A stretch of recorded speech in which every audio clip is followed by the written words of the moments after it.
welcome to Jason Cavness Experience. I'm your host, Jason Cavness. Before we get started, a quick update on what I'm doing in the building. I'll be speaking at the Military CreditCon this April 17th at 2 p.m., where I'm breaking down how to get started and leveraging content off the stuff you create, and how to turn that experience to leverage and real opportunities. On the business side through Cavness, I'm leading U.S. market expansion for TechBank, a Vietnam-based software development firm helping enterprise systems build better products. I'm also working with EarthVC, focused on sourcing and supporting deep tech startups around areas like energy, robotics, advanced materials. And I'm also hosting an event for Seattle Deep Tech Week on June 8th, where we'll have 10 deep tech startups doing demos. Our guest today is Travis Partington. Travis, thanks for being here today. Jason, what a pleasant surprise and bonus to be here. Yes. Also with us today is Taylor Ray for a little bit. Taylor Ray is also a featured speaker at a Military CreditCon, and she's been doing all the geofencing for the event. So, Travis, I always try to start off with like a softball question. What do you do to either like take care of yourself, have fun, hobbies, or something like that? I combine it both right now. I'd say I compete in weightlifting. So that's the Olympic snatch and the clean and jerk. I just got back from the Arnold's last month where I competed in my age group weight class. I swept silver, so I took silver in the snatch, clean and jerk in the total, and broke my New England record in the clean and jerk. So totally off the wall question, right? So I'm a TikTok alert, right? So there's a guy on TikTok. His name is Analotti something, whatever. Okay. And what he does, he pretends he's a cleaner, right? And he goes around. I've seen that guy, yeah. That dude is so fucking strong. And I look at people's face like, you can't build. He like lifts stuff with one hand and stuff. Right. And man, and he takes his clothes off like he's so ripped, right? Well, I am not ripped, but I am strong. Yeah. How long you been doing this? For a long time. I started when I was in high school, and then took a little break when I was in the Marine Corps, and then the real backstory is about 4.5 years ago, I ruptured my quadricep tendon. It was an old Marine Corps injury that came due, and a lot of PT people and surgeons were like, I don't think you're going to be able to compete again. It's a severe, catastrophic injury. You can't walk when you have that happen. And I guess as the Marine Corps in me, I said, yeah, right. And we started working on it, and my PT and surgeon and coaches got together and figured out a plan. And so it was really a really cool moment to go to a national meet last month and take silver. Doesn't like really wear and tear your limbs and like your tendons and joints and stuff? Yeah, it's a rare injury, but my surgeon, when he opened me up, said, did you ever injure this before? I said, as a matter of fact, in the Marine Corps, it's why I got kind of booted out of the Marine Corps. I had a patella injury during a run, and couldn't run anymore. And you know how it is if you're in the Army Marine Corps and you can't run, you're kind of like not useful to them. So out I went. And he's like, it looked like it just took years for it to finally get to a point where it just failed. Yeah. So I'm going to turn to Taylor real fast. Taylor, can you give us like a quick update of what you've been working on and like how's the geofencing thing is going? Sure. Hello, I'm kind of hidden back here. We did a super last minute episode, so I'm really excited to kind of sit in and just learn more about Travis and talk more to Jason. But yeah, I've been working a lot on geofencing. For anybody that doesn't know, I specialize in geofencing marketing, and so we deliver ads to anybody that's within a certain parameter or anybody that fits a certain demographics that we put a geofence around. So I've been just super busy with contracts and preparing for a Military CreatorCon as well. Really excited to speak. I'll be speaking April 18th at 2:30. So, I'm just going to talk about how geofencing is helpful and how it's a military technology. So it's very interesting to veterans, and especially those veterans and military that have businesses that are creators. So just excited to prepare for that and keep going. So talk about specifically how you're going to be able to help out people at a Military CreatorCon, especially military veterans. It's just Travis here. We use Travis like a test case, right? Like with the stuff Travis is doing, he has his podcast, he does other things. Like how can geofencing specifically help out someone like Travis? And y'all two can talk back and forth a little bit. I love it. Yeah, I love it, Travis. Hey, Let's talk Taylor, about it. Did we just meet or something? We did. We just met this morning. It's awesome. Like, Taylor hits me up on LinkedIn, and She's like, I'm in Seattle. I'm like, well, I'm coming to Seattle. SeaTac, actually, to be precise. And here we are. I know. I live like 10 minutes from SeaTac, and so I was like, oh, that'd be cool if we meet up for coffee or something. So we literally met this morning, and I thought Travis would be really interesting for the podcast. So I'm glad he was able to make it. It was all really well timed and worked out very well. So yeah, super excited to meet.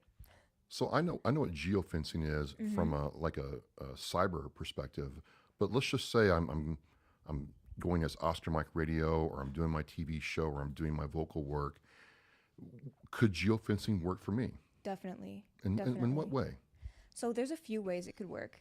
The strategy is one of the most interesting parts about this, and it's the part that I personally love. But there's two ways. We could, first of all, target some of your competitors. So we could target other TV shows. We could target other vocal and audio studios, so that the people that are customers of those audio studios would see the ad if they go into those audio studios. So that would be like recording artists, things like that, people looking for more podcasting shows. And then the other way we could do it is we could pull all the data segments and demographics of people that fit your target audience. So let's see, who would you be looking mostly to target? So I target primarily veterans, but I also look at, if a veteran is, I don't know, between ages of 30 and 50, I want to know what, the spouses they might have, what the kids do, especially around Christmas time. So if there's a particular hot gift, I want to try to target a guest like that. Okay, that's super easy. So what we could do, I know you live in Boston. Yep. We could target every single person's household in Boston that's either a veteran within those age demographics that, based on their search history, is looking for something similar to that. And so we can actually scrub all the households of the people that fit that demographic, and we can send a geofence to each of those households. Since we're targeting their houses, like they have their mobile phone, their computers, their laptops, desktops, tablets, and then also we can do streaming too. So we're going to see your ad be placed all over these households multiple times, and they're constantly going to be seeing you. So it's a really, really good way to get you in front of demographics that are specifically for you. It almost sounds like you're doing like a Facebook type thing without having to go through Meta's way of doing it. Kind of, yeah. It's a lot like Facebook, but what we found is that sometimes your target market isn't on Facebook. Right. Like a lot of the times we're trying to target these high decision makers of specific companies, or people that work in tech in a certain place. And so a lot of times they're not on Instagram, like they're not on Facebook, they're not on TikTok, right? And so no matter where they're searching, no matter what they're doing on their phone, we can find them based on that. Nice. I'm in. I love it.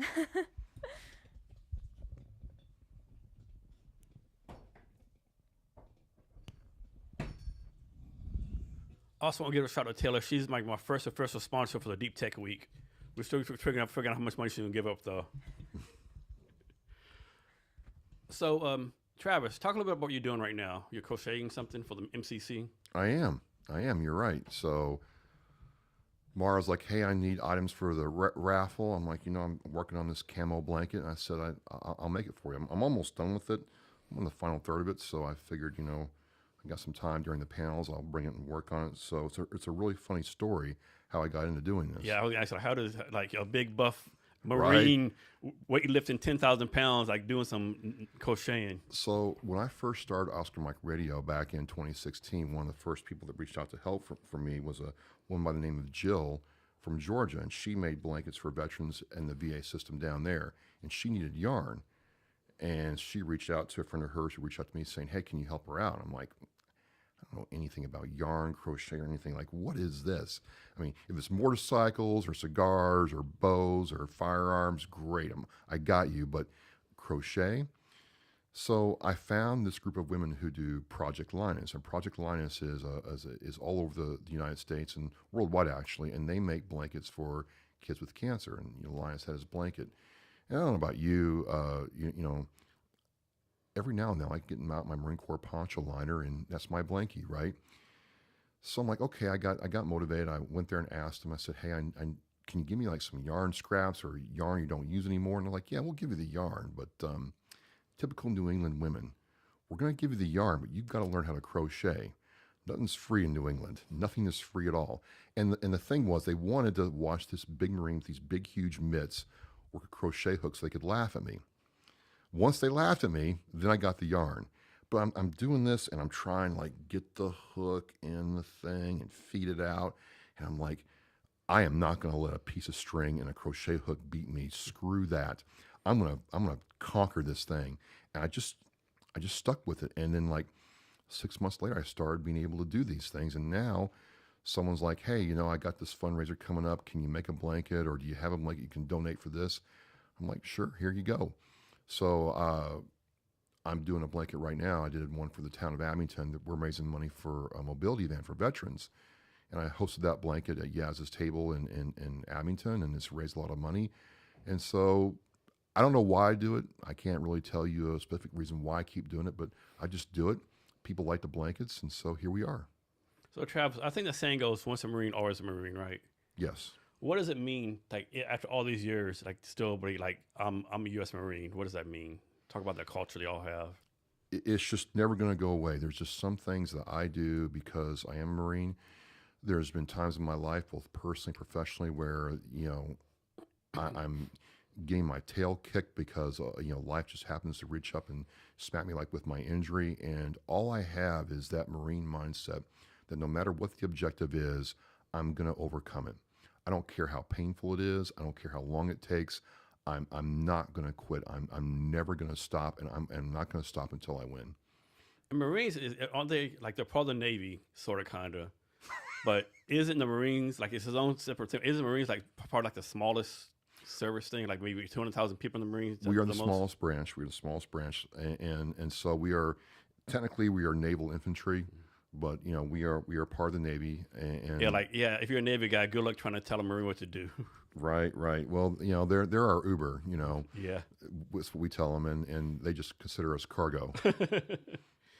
That's so funny. So why the Marines versus anything else you had joined? Well, that's a good question because, you know, my parents moved us to Shreveport, Louisiana, which is right next to Bossier, which is the home of the Strategic 8th Air Command for the Air Force. And we went to the air show every year, and I'm like, this is a pretty nice base. But for whatever reason, I had it in my mind. I think it's because I watched Full Metal Jacket around that time when it came out. I'm like, I can do that. So I chose the Marine Corps. I took my test. I'm like, hey, you're not going to be a grunt. You're smart to be in the air wing. And, you know, what do you think? I'm like, you know, I'd like to be air traffic controller, work on avionics or something like that. And so I went in the Marine Corps, did all that, and went to boot camp. And I got this MOS called Hawk. And I remember like it was yesterday. We're in Camp Pendleton, and the Master Sergeant says, you know, Partington's a Hawk missile systems operator. I'm like, what's that? And the captain, Wolf was his name. He's like, I don't know, Marine, but guess what? When you get there, they'll teach you all about it. But the funny thing is, I get to Fort Bliss, which is where the air defense schools are for the U.S. military, and they're like, Hawk's going away. I'm like, no way. The Marine Corps would not put me through all this to send me to an MOS that's Welcome to the military, as they say. And guess what, John? 18 months later, we got the Almar saying Hawk is going away. And the funny thing is, fast forward a couple of years ago, we got word, we got to see our gear being used by Ukraine. The gear that we packed up was mothballed. They shipped it over to Ukraine, and they used it. Raytheon tried hiring me 2 years ago to come work for them, but you didn't maintain your security clearance? I was like, no, why would I do a thing like that? But it's just crazy how this all worked out, which is why I got the missile here on my logo here. This is kind of like, you know, part of why I keep the Hawk thing alive. Good question for you. I can't remember the name. What's the name of the movie what Clint Eastwood was in? He had a bunch Heartbreak Ridge. So what's a better movie, Heartbreak Ridge or Full Metal Jacket? They're both good. Yeah. It's just because, you know, Full Metal Jacket was about Vietnam, and I felt like they got a lot of that right, even though some of it was just Hollywood. Heartbreak Ridge, a lot of it's Hollywood, but still they got the recon Marine right and Grenada right. Okay. So next question, right? So I think, correct me if I'm wrong, but as long as someone finishes basic training, they're considered a veteran, right? Or it's like have to do 1 or 2 years.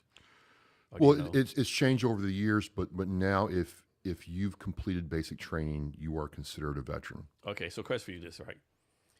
So is a veteran mean like if someone like did 2 years and got out, and someone else did 15 years get out? Is veteran a veteran, or it's like should they be treated differently? So a person who did more be getting more benefits, or is it like a veteran is a veteran? You know, it's a great question. It's something I come up against a whole lot because I didn't deploy into serving combat, and I just go back to what the Veterans Administration declares as a veteran. If you either completed boot camp or got an honorable discharge, you are a veteran. And it's because a lot of us, did not get a choice. I didn't get a choice. You didn't get a choice about where you're supposed to go. And if you're not in a combat MOS or a weapons company MOS, you're not going to be on the front lines. But you still serve. You still had to put your uniform on, meet the standard, execute the function for which you were intended, and then you got out. And it's really, I don't like getting into this, well, you didn't deploy, so you're not a veteran, you didn't serve in combat, because at the end of the day, civilians and a lot of our elected officials don't care either way. There's people out there who would love to take our benefits, take what we have earned, paid for in blood away, and they don't care whether or not we served overseas, were deployed, whatever. We have to band together as a brotherhood and sisterhood to be there for each other. I think one thing we have to get away from. I see a lot of veterans doing this. So like, oh man, I served, 9 years. And my disability is only 30%. How did this fuck over here only do 2 years, have 100%? Right? It doesn't seem fair, right? But like, you don't know what that dude did in 2 years, right? Well, I think right. a lot of people do that bullshit. Okay, you served 9 years and you rode a desk, and maybe you got hurt, fine, or maybe you served 2 years and you got pinned underneath a 5-ton and your back's broken and jacked up. I'm sure the guy who served 2 years would rather be in your place. Yeah, that's true. I'm a firm believer that if you complete basic training and that's it, you should get 30% for life, right? Just even don't do anything in the military, you're doing PT every day on fucking concrete, right? 5 days a week, and that just tears your body up. Just that alone, right? Not much less all the rest of the stuff we have to do, like obstacle courses, carrying stuff. Yeah. Yeah. I don't think most civilians don't realize all the stuff that we have to do. No, especially the American military has some of the harder boot camps in the world. That's a known fact. And there is it's not the years, it's the miles. Yeah. You put the miles on, John. Yeah, Jason. Oh, Jason, sorry. Yeah. I can remember as an officer one time, I had like a stress fracture in my foot. I just had to do a 5-mile run. Because officer, you men do so you don't do right. It's just looking back, man, I was dumb as fuck, right? But like you really have no choice in the military, right? You either do or you don't. Especially if you're an officer, you're supposed to lead from the front, so you're supposed to suck it up. But there's Just a price pop that Motrin and go with like it. candy, Yeah, no doubt. So let's talk about another thing, Route. So I think a lot of veterans, in my opinion, have that attitude like, I served 4 years, right? And the world owes me everything, right? Like, do we really owe everything for 4 years, right? Like, is it really up? Like, I know a lot of veterans, I did 4 years. I can't get a job. I can't do that. Well, it's on you too, right? It's on you as a veteran to try to do some stuff. You just can't ask for handouts. Well, I think there's two ways to look at this, right? I agree with the first thing, that just because I serve doesn't mean I get a free handout. I'm not asking for a free handout. I never have, but I do think it's kind of, you go into a job field, whether it's admin, avionics, heavy equipment maintenance, or security, right? If you're an infantry, soldier, and you go to apply someplace that has a similar kind of job requirements that you did in the military, and you're told to your face, well, hey, you know what? You don't have this school, that school, that school. You're not, available for that job. I'm like, well, what do you mean? You did this job at a high level, just like your civilian counterpart. You don't get the same kind of, review on your resume because you didn't go to the civilian equivalent. I think that's wrong. By the same token, I also say to veterans, I'm like, it is on you once you get out to make your own success. And the cool thing is, versus when you and I serve versus now, is like in the Army, there's a Soldier for Life program. I tell Army guys, like there's literally a program that will get you in a job when you're like a year at EAS to get you going in life. Well, I'm not sure I want to do that. Well, then Don't come crying to me, 2 years later that you didn't have the support you needed when there was a program designed to help you with moving expenses, health care, housing, all that for you. So it's a balancing act, right? We should be assessed the same way our civilian counterparts are. Absolutely. We should be to the front of the line in certain things like we're municipal and state and federal jobs. Absolutely. By the same token, we got to get off our own butts. And you're going to talk about this in MCC, which is why I'm hoping to really get to tune into what you have to do. And you've got to take action. Take the action to make your success. Yeah, let's have so many great programs now, right? Hopefully it's better than when we got out, but like those like hire heroes, hero hirers, Yes. military spouse. There's so many programs. Things Helmets to hard hats, all those. Yeah. you have. There's apprentices for plumbers, electricians, anything there is. Just Google it or go ChatGPT. I'm getting out of the army, a military in a year. I want to do blank, and that's do all these resources. But you have to put in the work, right? You have to make You have an to effort. put in the reps. There's no, you can't cheat the grind. You can't. Yeah, I agree. Right? It's more resources now for sure for military veterans. Another theory I have, and I'm sure, probably most people disagree with me, right? So we have all these like these veterans that get in trouble right out of the military, right? They're whatever the transition problem is, they're homeless or they're in jail, whatever the problem is. My theory is, I'll probably get blasted for this. My theory is like all these people getting in trouble after the military, or the same way in the military, right? Like in the military, they'll get in chapter, get Arc 15s, and they were never able to like transition to life either in the military or after the military. Like they're just been, I don't hate to say the word problem child, but some people they're just problem child, right? And I think all the focus is on them versus all the veterans who are doing good stuff. Well, what's the old expression? 80%, 20% of the people cause you 80% of the problems. Yeah. So that's true anywhere. The military is not a cure-all for the person. The person has to make their own choice to live their life and conduct themselves a certain way.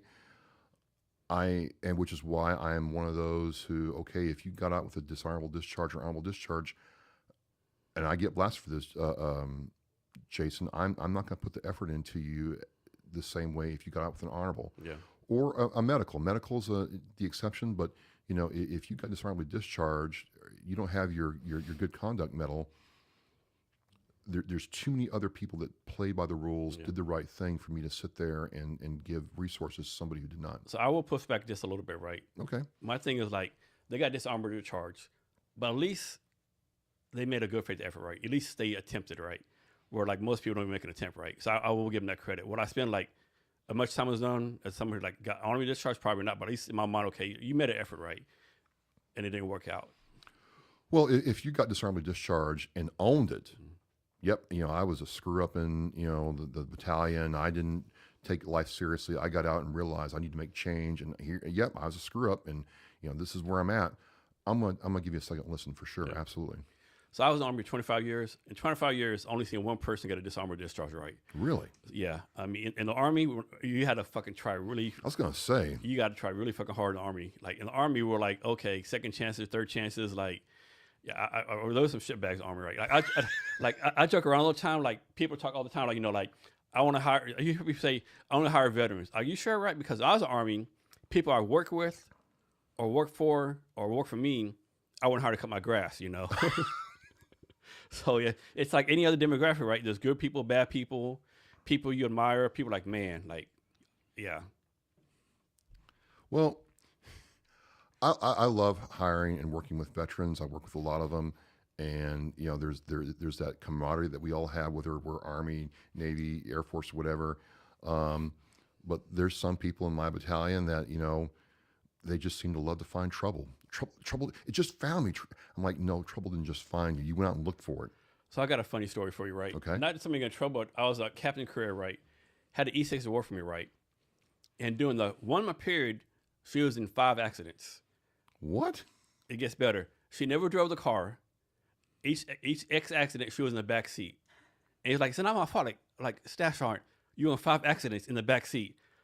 There's no freaking way that's a coincidence, right? What was going on? Like, were you talking too loud, hitting someone? Like 5 accidents? No, but sir, I don't want. What am I going to count statement for? Like, I was in the back seat of the car doing nothing. You were doing nothing, but yet you in 5 accidents. Make it make sense. That's like a mathematical anomaly. Yeah. How do you? It's first time for everything. Yeah, it was. Yeah, like we're trying to figure that shit out, right? And everyone in the car was like, "No, she didn't do anything. She just like talking politely, nothing crazy going on." Like it's just yeah, it made no sense at all. So let's talk about this. A lot of times we talk about veterans and we only talk about military people, but sometimes veterans actually catch off like military dependents, military spouses. Sure. People don't know like military spouses. They're actually the most unemployed demographic in the United States. Yeah. Which is like insane, right? Like my wife, she has a degree in criminology, right? Never worked at most military spouses, they do 10, 20 years with their husband, they get out, nothing on their resume, and they try to get a job, and they're like, hey, what have you been doing for the last 20 years, right? A perfect example, I was stationed in Italy. It was so bad in Italy. Of course, I had like the visa issues, the work permits or whatever. But for you who don't know, in the Army, there's a thing called a commissary, like the grocery store, right? And so at the commissary in Vicenza, Italy, the baggers were all military spouses, and all the military spouses have master's degrees. Really? Like how fucking insane is that, right? Yeah. And that's like pretty much everywhere, right? Well, it's certainly. And I know Military Colonel has like several great speakers and panels speaking about military spouse employment. Absolutely. It's a very underappreciated role in the military. And, I don't know about you, but I joined the Marine Corps and I had, a couple of senior officers and master gunnery sergeants who were like, hey, Marine, your wife's not part of your CBAG issue. They were the school that, what, this is not our problem. And that's changed.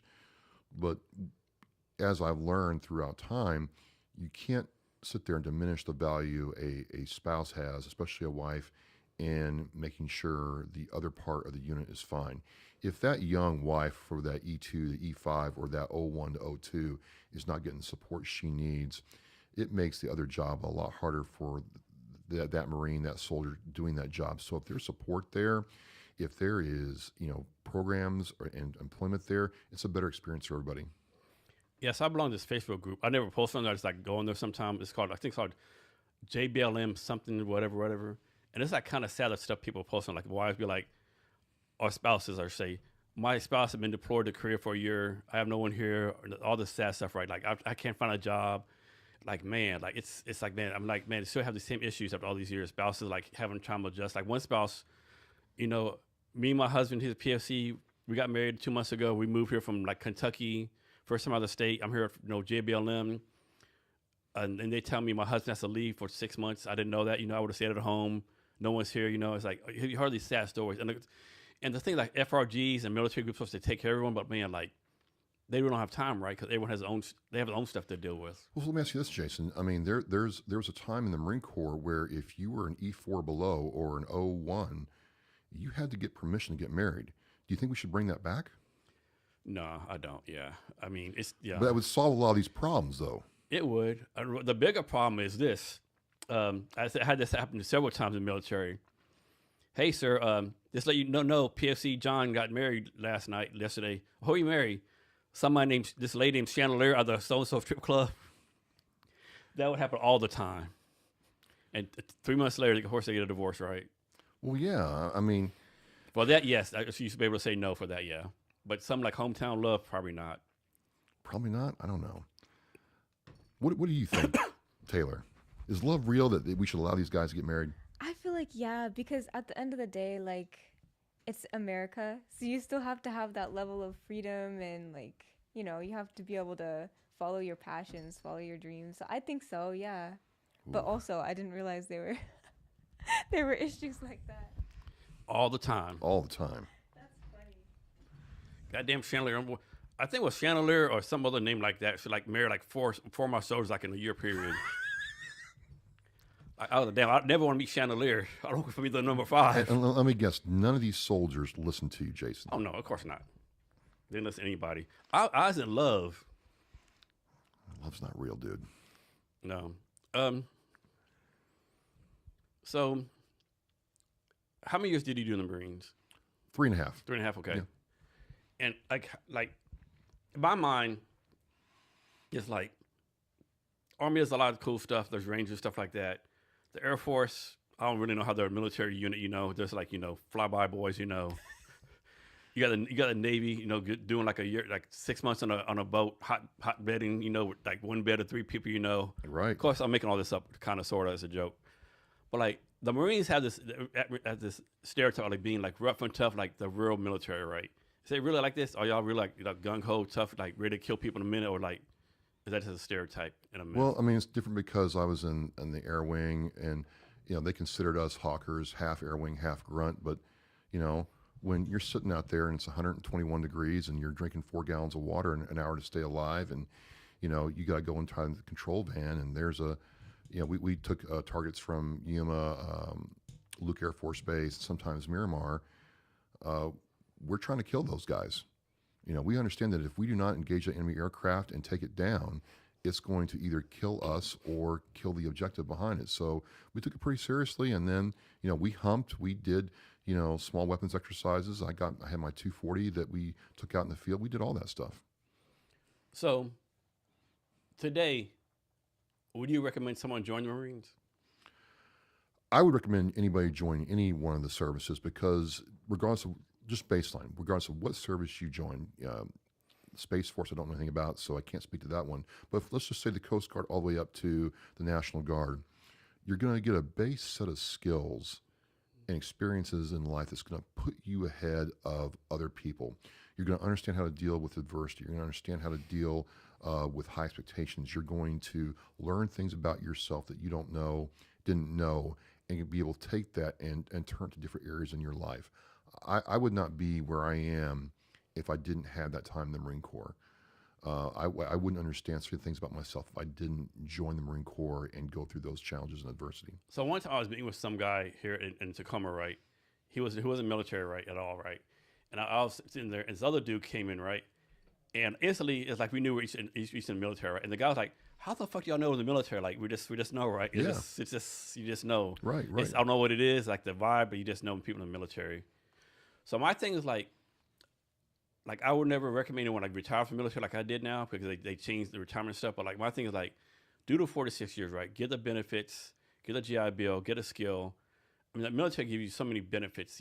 Like you get when I was, you get like 50% off education, right? There's so many skills. But I'll say don't retire because our army, the military has changed so much unless someone tells you, hey, John Bob, based on your record, you're competitive for colonel. Or hey, John Bob, based on your skill, you're competitive for sergeant major, right? Right. But like you do your 4 6 years, get what you can out of it, and do something else. It's not worth staying in 20 anymore? Because they changed the retirement. Oh, really? Yeah, it's not 50% no more. What is it? It's some kind of 401k plan now. Oh. The way I understand it, yeah. And you got to put money into it. I mean, I could be wrong, of course, but yeah, that's somewhere in that. Yeah, it's I don't know. But you definitely learn a lot of good friends. All my top friends from the military. One thing I'm very proud of, like 80% of the people that work for me in the Army are still like my Facebook friends. They ask you for advice. That's pretty cool. So let's talk about military credit card now. Sure. So James and Mara are putting this on in Arlington, Texas. And like, talk about your role. How are you helping out? What are you doing? Oh, wow. I am helping out with the volunteer coordination, which has been interesting how it works, and getting people to help us out. Big shout out to the University of Texas at Arlington, who's providing the color guard for the opening ceremony. So, hey, quick question. So I saw that. So the opening ceremony is at the college? No, they're coming. They're bringing a detachment there to do. Okay, I thought I read that the opening ceremony was at the University of Texas at Arlington. No, I was like, how is that going to be? Okay, No, sorry, no. I must have read that wrong then. Okay, No problem. No, they're sending a detachment here to do the color guard for the opening ceremony. So big shout out to them. Shout out to fellow Marines April and Karen. I serve with both of them. One of them's driving from Kentucky to volunteer. The other one's driving up from Houston. I guess they really liked me, when I was in the Marine Corps. I don't know, but I'm doing that, and I've done some of these interviews for Mara with SIA, where I talk to people who are coming to Military Creator Con to speak and learning about them, and then I'm presenting. So obviously, like people like me and you, we're taking part to help James and Mara out and want to give value to people. But at the end of the day, like, what do you want to get out of it? Because you need to get some out of it too. Like, you need to get some kind of value, some kind of ROI for yourself. What do you want to get out of this experience? Well, I want validation, Jason. I want to, because you and I have both been in rooms where we're the veteran and we're the minority, right? There'd be 100 people at a networking event, maybe there's 8 or 9 veterans, and it's hard getting your voice heard. And I've always been interested to see what happens when there is an ecosystem or a place where it's specifically veteran focused, and you and I can get our platform heard on a much wider scale, what happens. So I'm not saying I'm looking for something like right now in a couple of weeks when I do this, but I want to see what the downstream effects are for you, for Taylor, for me, and for people who participate, because I'm thinking in like 4 to 7 years from now, what's going to happen because I was at this one. So let's suppose there's a veteran out there, right? They don't know nothing about this. They listen to podcasts and decide, let me go here. They're not creators. They're veteran, been out 4 or 5 years. What should Military Creator Con do for this veteran? Like, what should this veteran with no connections to any of us expect from this conference? We should welcome them. I mean, hey, I'm Travis. I do Oscar Mike Radio. I do a TV show. I do vocal work. Why are you here? Well, I'm a Joe veteran. I didn't know much about it, but look cool. Well, hey, I'm happy that you're here. Do you have any interest? Well, yeah, I like music. I like pottery. I do marketing for my real job. Well, I know these people who are in that space. Like, let me introduce you to Taylor, who I met in Seattle, and talk about geofencing. They should feel connected to the process, even though they're not part of the process. So next question, how about someone who has no connection to military at all? Like some Joe Civilian, like someone invites them, they have nothing, they don't know anything about the military. They don't know what a general is, a private is. They have no idea right at all. And they decide to come for some reason. What should we provide for them? Well, first of all, that's a fantastic question. I think that's a question that we as veterans, Jason, need to ask more and more. Because some of my biggest advocates and my biggest supporters of me as a veteran and in Oscar Mike Radio and in the media work I do have been civilians. So and civilians are the ones that vote. So they're going to decide how our tax money is spent.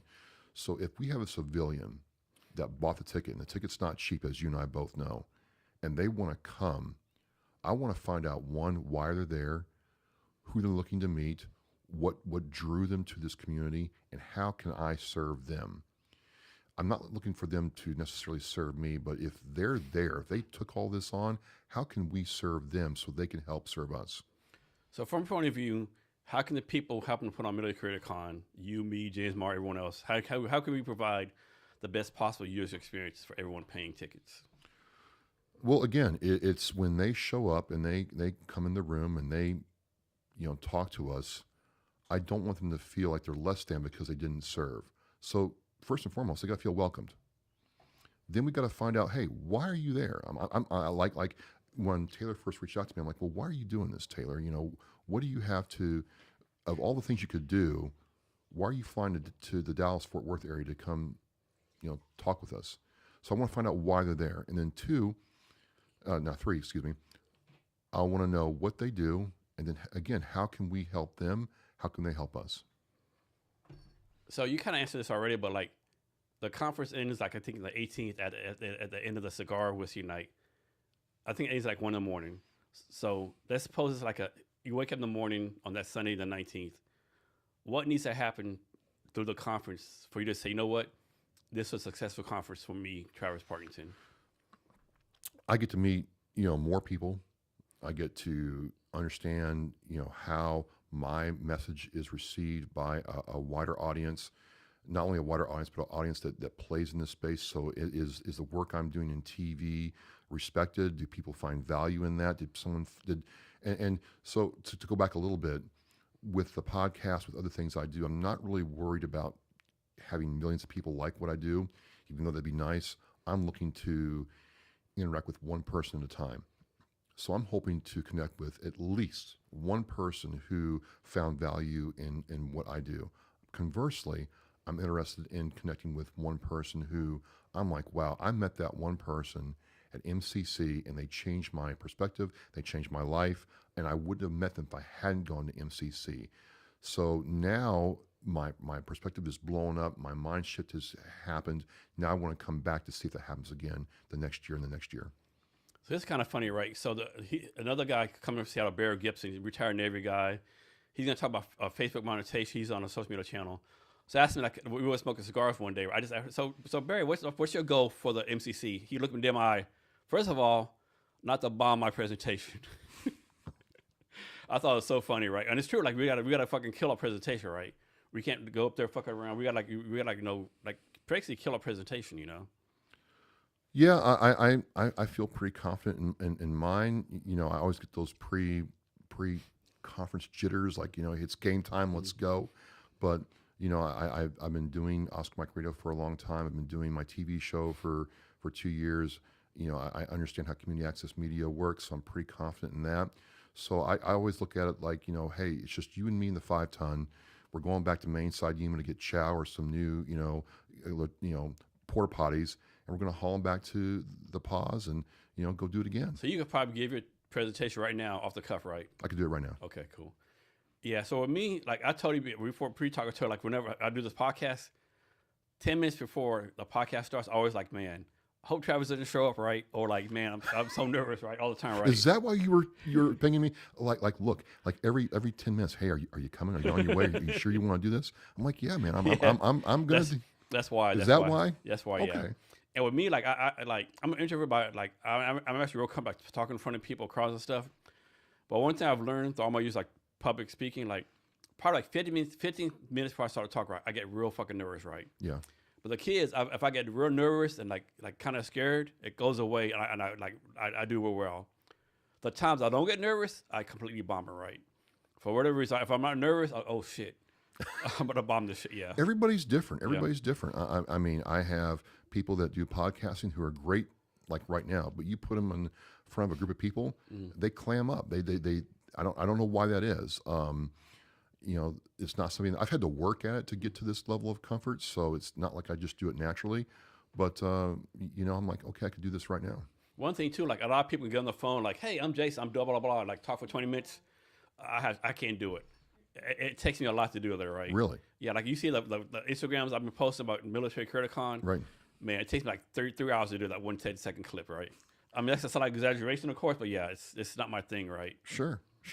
But I know people like do so well on it. So, Well, let me ask you this: are you having a good time right now? yeah, I always have a good time. Well, good. It's Good, kind of good, hard not to have a good time when you're drinking bourbon. good. Okay. All right. But I always have a good time with everyone. Like people always tell me, like, "What's your favorite guest?" Like I can't tell you that, right? Like I have no fucking idea.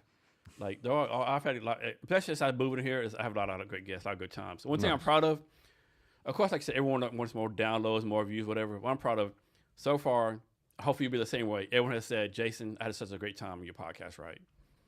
That's the most important thing to me, because you can have all the downloads you want, but if your guest didn't have a good experience, then you really kind of biffed it as a podcaster, I feel. Yeah, you do. Tell us again, what are you going to be talking about? So I'm going to be talking about community access media, and a lot of people don't know that it's there. So, when cable really became online in the late 80s, early 90s, there was this concern that, public, over-the-air wave TV would go away completely. So there's a law that says every municipality within reason has to have a community access station. And are you talking like PBS, or this is something different? This is something different. Kind of the same thing, but different. So my town, Abington, Massachusetts, has community access. Seattle has a couple of community access channels. The Dallas-Fort Worth area has like 6 or 7 of them. And these are stations set up to let people come in and either for free or a training session come in and learn how to use the equipment, or a lot of station directors would rather just do it for you so you don't break their high-end cameras and microphones. But they will help you set up a TV program, and you can record it and get it out to that station's airwaves, over the cable for like Comcast or Verizon. And all these stations put their stuff on YouTube. And the cool thing is you own what you produce. They put it out on their infrastructure, and you have your branding story right there. Now, it's not like a podcast, but the cool thing is you don't have to sit there and learn. Like, I get it. I'm looking, he has a very impressive sub here, folks, and, much respect. Game respects game. But it took you time to dial that in. Well, somebody who has a small business or just starting out doesn't have that time or money to do that.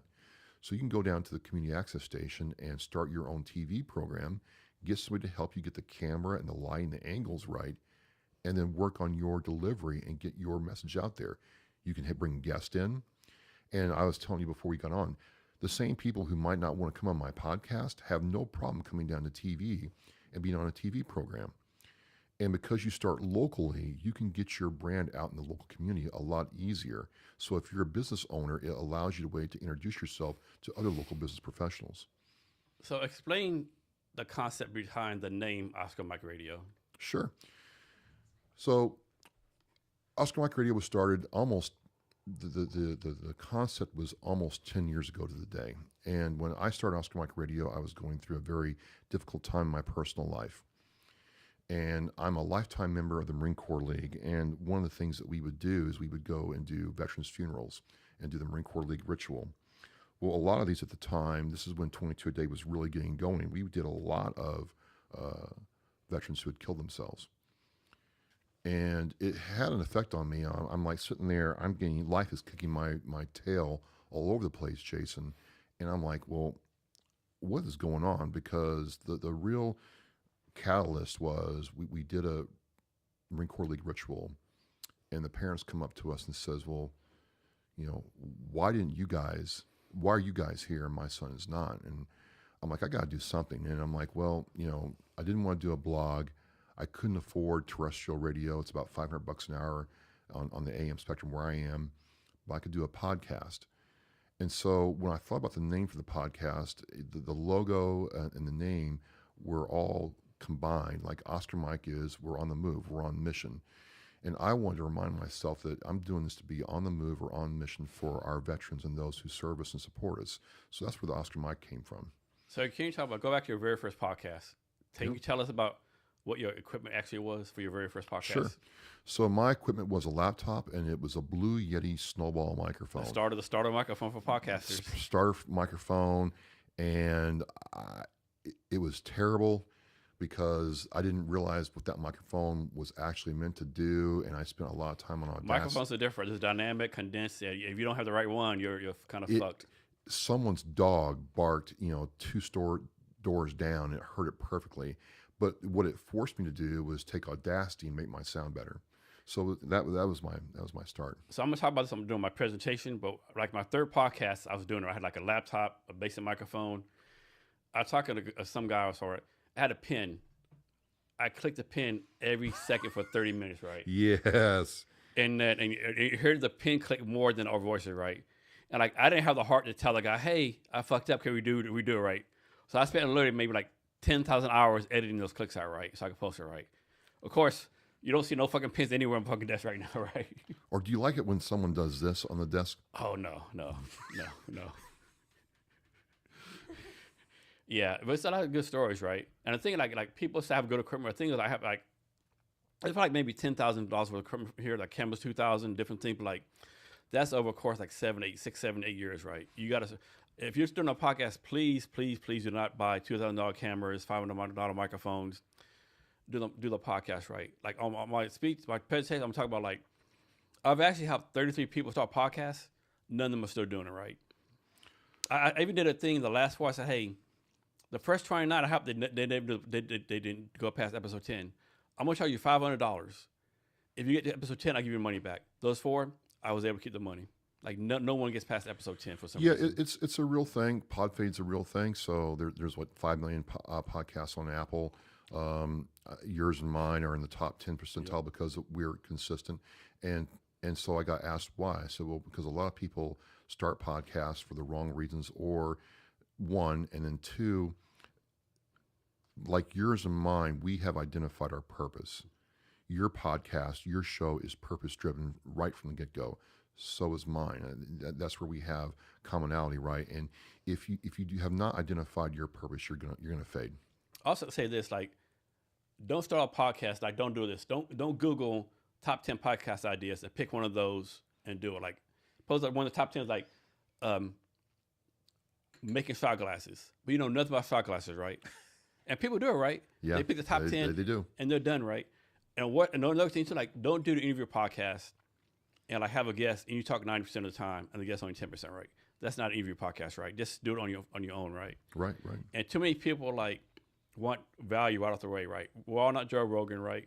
Too many people, oh, I started a podcast for my Joe Rogan money. People forget, like, Joe Rogan was motherfucking Joe Rogan before he started a podcast, right? He was like UFC, commentator, Fear Factor, right? Even with all that, it took him 8 years before he like figured that shit out, right? For sure, for sure. It takes time, and if you're chasing Joe Rogan numbers, you're never going to really enjoy the craft.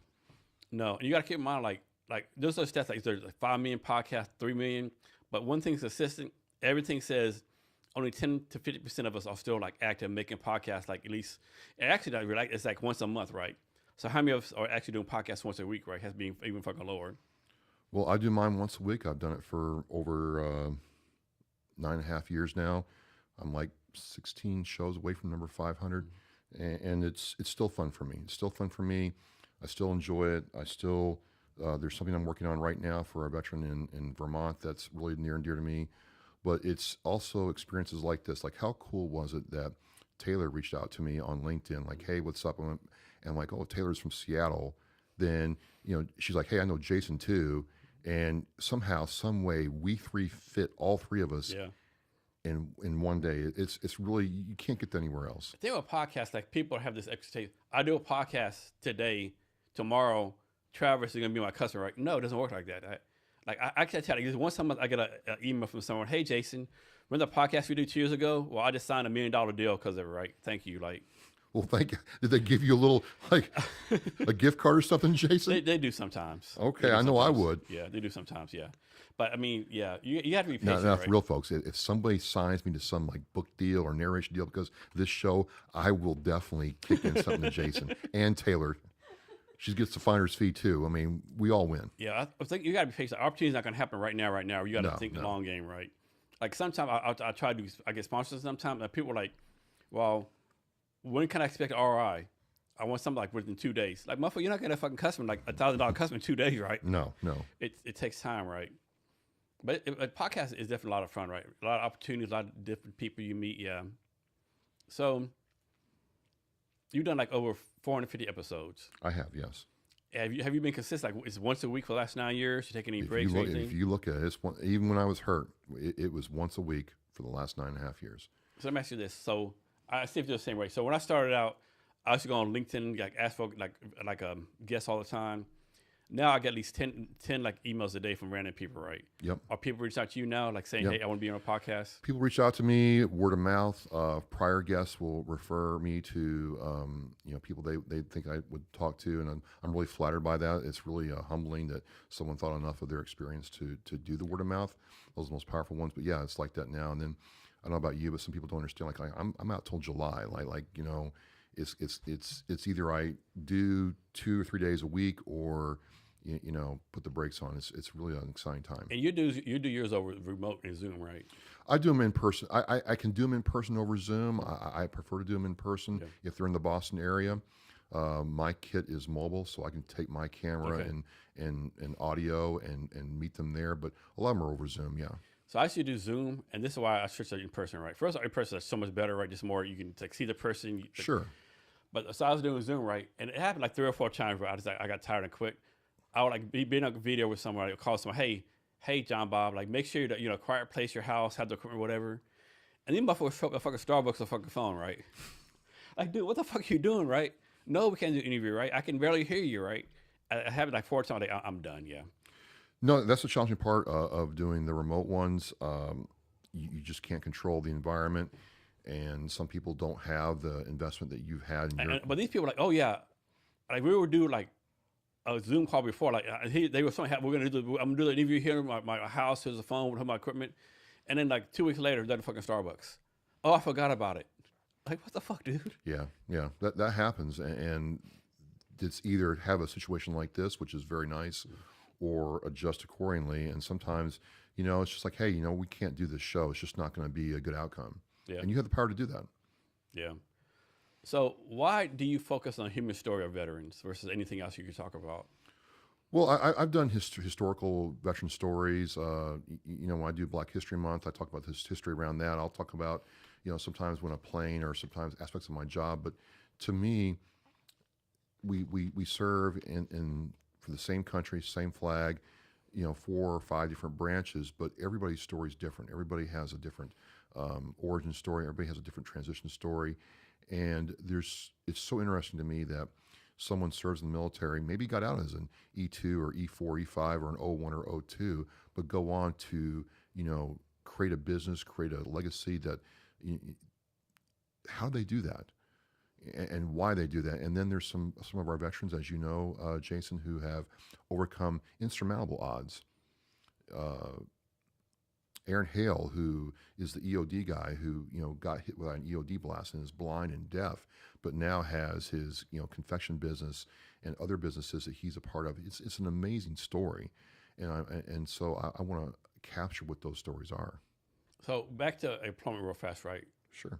So a lot of people in the military, at least when I was young, they had the attitude like, I'm a sergeant major, I'm a colonel, I'm such and such a rank. I should be VP of HR at Microsoft. I should be director of something, so right. And it doesn't work like, it was crazy. Like, so we're going like, I thought it was called back when I was going through it. It wasn't social life or something else, right? Like, so one negative thing about the military, at least the Army, it's the same program for everyone. Like, I'm in the program with a colonel who's just retired to do nothing with his life, an E4 who needs one to go to college. We are trying to, there's one size fit all, which doesn't, right? But, so there's all these high ranking people trying to find a job, no one can find anything. This E4, you're like, hey, good news. He got a job as a director of technology at a pretty big corporation, right? And people are like, looking like, how the fuck did E4 get this right? They didn't know that E4 had a fucking master's degree in computer science, 6 years experience before he joined the military, right? He joined the military to pay off all his college loans. And like, well, how does E4 get a job like that?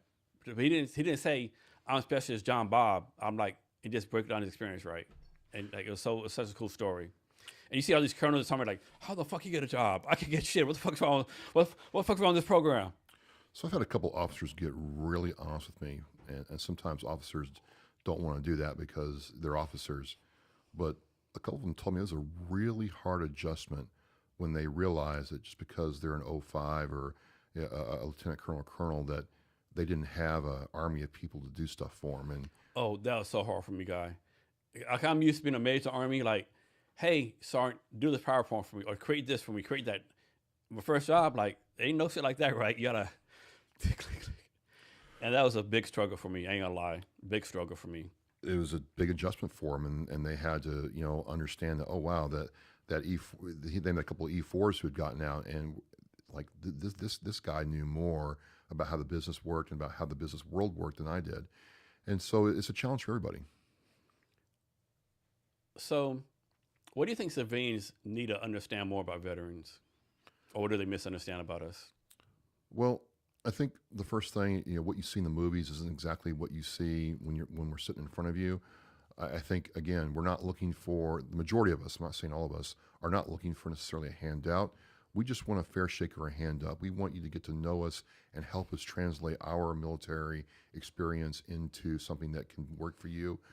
Also, it's a double-edged sword, but yes, some veterans have PTSD. Yes, some veterans are dealing with their mental health, but that doesn't make us broken. So I don't want you to think of us as broken, damaged toys that should be, discarded or pushed away, but just understand that, we are trying to have our lives the way anybody else is. I know a lot of military veterans, they were like, hey, all these companies say they're going to hire veterans, but how can't get hired? Well, first of all, let's suppose Starbucks says, first of all, most companies like Starbucks, Amazon, they'll say, we're going to hire 20,000 veterans in the next 5 years, right? Most don't, right?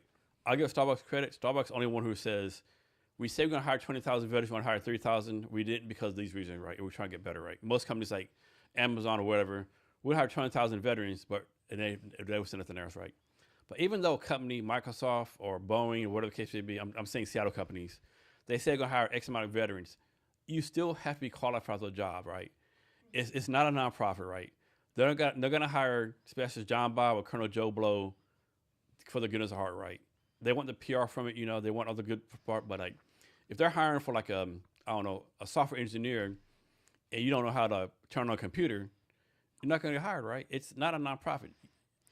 Well, I mean, and you're right. And I tell veterans like, okay, you don't meet the qualifications, but they have this, They have training for you. Apprenticeship program. Yeah. Well, I don't want to step down. I'm like, Microsoft has a good one here. Well, okay, sometimes you got to take a step back and regroup before you can, go forward and accomplish the objective. You got to be willing to be coached and trained a little bit. So I hear what you're saying, and sometimes, again, it's on the veteran to look at what's available and then put themselves in position to do well. This is another mistake I think a lot of military veterans make. I think a lot of veterans, where they're retiring, are getting that right. I've seen it so many times, right? Like suppose we say Sergeant Joe Blow, right? He's in 8 years. He decides to get out, right? And suppose he's gonna get out. We'll say like he's gonna get out. We'll say March 2027. Today's what, April 3rd. Yeah. First of all, most people you lose all the money, right? And it's not like people say 50%, but it's actually 30% because your housing doesn't count, right? Right. And so today you're out, and so this you decide today you decide to buy a new house. Today you decide to buy a new car, but a year you won't have no job, right?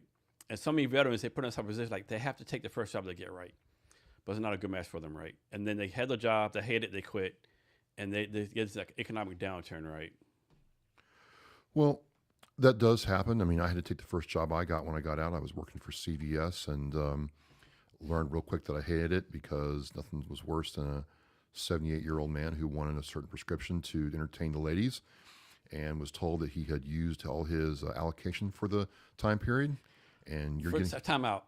That guy was fucking so much, he ran over Viagra. That's one way to put it. Yes. God damn. Shout out to him.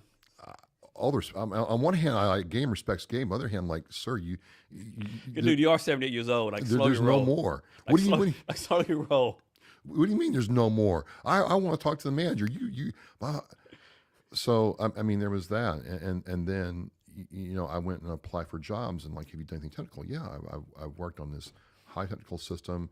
We've used laptops in the middle of the desert doing this stuff. Well, yeah, but you don't have a piece of papers from a civilian place saying you're technical. If you had one of those, then I'd hire you. And so I had to get humble. I'm like, okay, this is crazy. And I wound up going to a school put on by the New England Shelter and Home for Veterans at the time. And they had a 6-month computer course to do stuff I already knew how to do. But once I got the piece of paper, welcome aboard. It was crazy the difference in how I was treated. And I'm like, I don't think I should have had to go to the school in the first place. I didn't learn anything new. I just had a piece of paper saying I knew stuff. It's a good story for you. So when I got in the military, I retired, right? Had an interview like one of the top corporations here, right? I felt good about it, but networked with them, whatever. And so I had a phone interview with the recruiter, right? And the recruiter, first thing the recruiter said, hey, Jason, I know this is supposed to be an phone interview for this position, but you actually want to talk about another one below it. I said, well, can I ask you why it's one below? Well, Jason, because the one you applied for, we accepted, you would have five direct reports. I was like, I'm a major, I have like 20 reports, blah, blah, blah stuff. Jason, you understand that, but we know the military, y'all just help people to do and don't accept feedback. At our company, we have people give us feedback and owners that we fit. Like, this ain't gonna be a match. Like, you have no idea what the fuck we do in the military, right? So I said, this is not a match, yeah. It's a different world, and they have different rules. There are things that we did in the Marine Corps that, I mean, like our corporals made us fill sandbags when they got mad at us. I can't do that as much as I'd like to sometimes to get the point across, but it's just the way it is. Yeah, no doubt. So if veterans getting out right now, suppose the veterans getting out like in 6 months, what would you tell them to do or not to do? Start now. Don't wait till your transition class to start worrying about what you're going to do in the future. Get your LinkedIn going. Talk to your parents, your friends. Start letting them know that, hey, this is what I did, and start understanding where you can fit in. Maybe that person you went to high school with who has a business can tell you, hey, you know what, your resume fits here and there. Take advantage of every opportunity. And there's this thing called ChatGTP. It's not perfect, but it will kind of give you a plan of how you should approach things. And Jason, you and I both know there's tons of free resources of people that want to give veterans jobs. Swallow some pride, understand you gotta be coachable and take advantage of it. So what's like your perfect podcast guest? What's my perfect podcast guest? I don't have a perfect podcast guest because, I just don't think that exists. That's just my opinion. But I'm going to tell you what I love for the podcast experience from a guest. So the guest could be anybody, male, female, gay, lesbian, trans, I don't care. And they had something happen to them or they went through the military experience and they're able to talk to me very authentically and candidly about that experience. And they're able to get people to relate to what they went through. and people connect, and I connect with their experience, and it becomes something more than just a simple conversation. That's when it's like, yes, this was all worth it, and I'm having a great time. And how long are your podcasts? Typically anywhere from 45 minutes to an hour. Okay, so like you talk to a lot of different people, different subjects, but what's one podcast you had like you're like I kind of broke your heart, like man, like I've heard some sad stuff like this one, like really like, oh man, like I need to do something to help this person out. So this is recent, but this answers your question. I'm talking to her cousin this Sunday, but I talked to Courtney Moore and Courtney Millett last Sunday, and her brother JJ is on charges of domestic terrorism, Jason. So what happened was he served in the National Guard, got out in 2010, 2015-ish, and has depression, PTSD issues. And in January, he's receiving VA care, so he's rated. And in January, he got his meds changed because they tuned the meds, I guess, for his depression. And he started going downhill and having suicidal ideations. And February 19th of this year, he called the 988 crisis line saying, hey, I want to kill myself and I want to hurt people. I'm not right. I need help. The 988 people got him in touch with the Vermont State. What's that again? The 988 program? The 988 crisis line. What is that? It's a number, 988. You dial it on your phone right now, and you'll get an operator that will walk you through, what your situation is. It's for civilians and veterans. They have a veteran arm of that too. And that line got him connected to the Vermont State Police. They heard what he had to say. They said, hey, we want you to come down and turn yourself in. So JJ went to the Vermont State Police, turned himself in, surrendered his firearm, his pocket knife he had, and they took him back to VA care. 3 days later, the Vermont State Police was going to let him go. But instead, the Essex County, Vermont prosecutor said, we're going to charge him with domestic terrorism. But he didn't do nothing, though, right? In my mind, he said he's going to do it. Yes, but he did not do anything. He called for help. He asked for help. He got help. He's with his sister now. He did everything right. That sends us a wrong message. Well, this is what I'm saying. This is what his sister, his cousin works for the Department of Homeland Security and is professor at University of Albany, New York. It's like talking about how this sets a bad precedence. So this is a bad precedent. So I got asked to help out with this. I'm helping with this, but this breaks my heart that this 38-year-old veteran who was trying to get help is now looking at, and if you look at the law says if you get charged with this is a 20-year hitch. He'll be 58, 59 years old by the time he gets out of jail if this goes through. And so his lawyers are trying to get it dismissed outright, but the judge is allowing the charges to go forward. So now the family is like, look, what can we do to get people aware of this? This is in Vermont. This is in Vermont. Is Vermont like Texas? Is like Texas, Georgia, South, and like pro-military? How about Vermont? Is that Vermont actually? Now they're kind of like Seattle is and progressive. Mm-hmm. But where Vermont differs is Vermont has a very deep love for their veterans and military. Okay. And so it's really weird. Derby, Vermont is like 4,500 people population, but the entire town is starting to come out for JJ. And it's really got me in the heartstrings because I'm like, this is a sister, an aunt, and a cousin who don't want their family member to be railroaded and go to jail, who are reaching out to people for help, trying to understand how the law works, asking for, they went to Senator Sanders in Vermont, and Bernie Sanders is like, hey, I'm not in the judicial branch, right? But you have our support. The VFW has come out for support, but to me, this shouldn't have happened. This should have been like a happy story of somebody who was going to kill themselves, said, I want to kill myself. And he did the right thing. So called the number. The state police didn't send the SWAT team there. They got him to come in very quietly, de-escalate the situation, got him to turn over everything. He's alive right now. This should be a happy story, and it's not. And it really bothers me. Is it like one specific prosecuting attorney that's pushing this? Like, is like one person behind this? There's an attorney, Farzana Levia is her name, who brought the charges forward. She for Did whatever. she say why she's doing this? No, I haven't heard a lot, and the news media has been pro for the prosecution, not really letting the other side tell their story.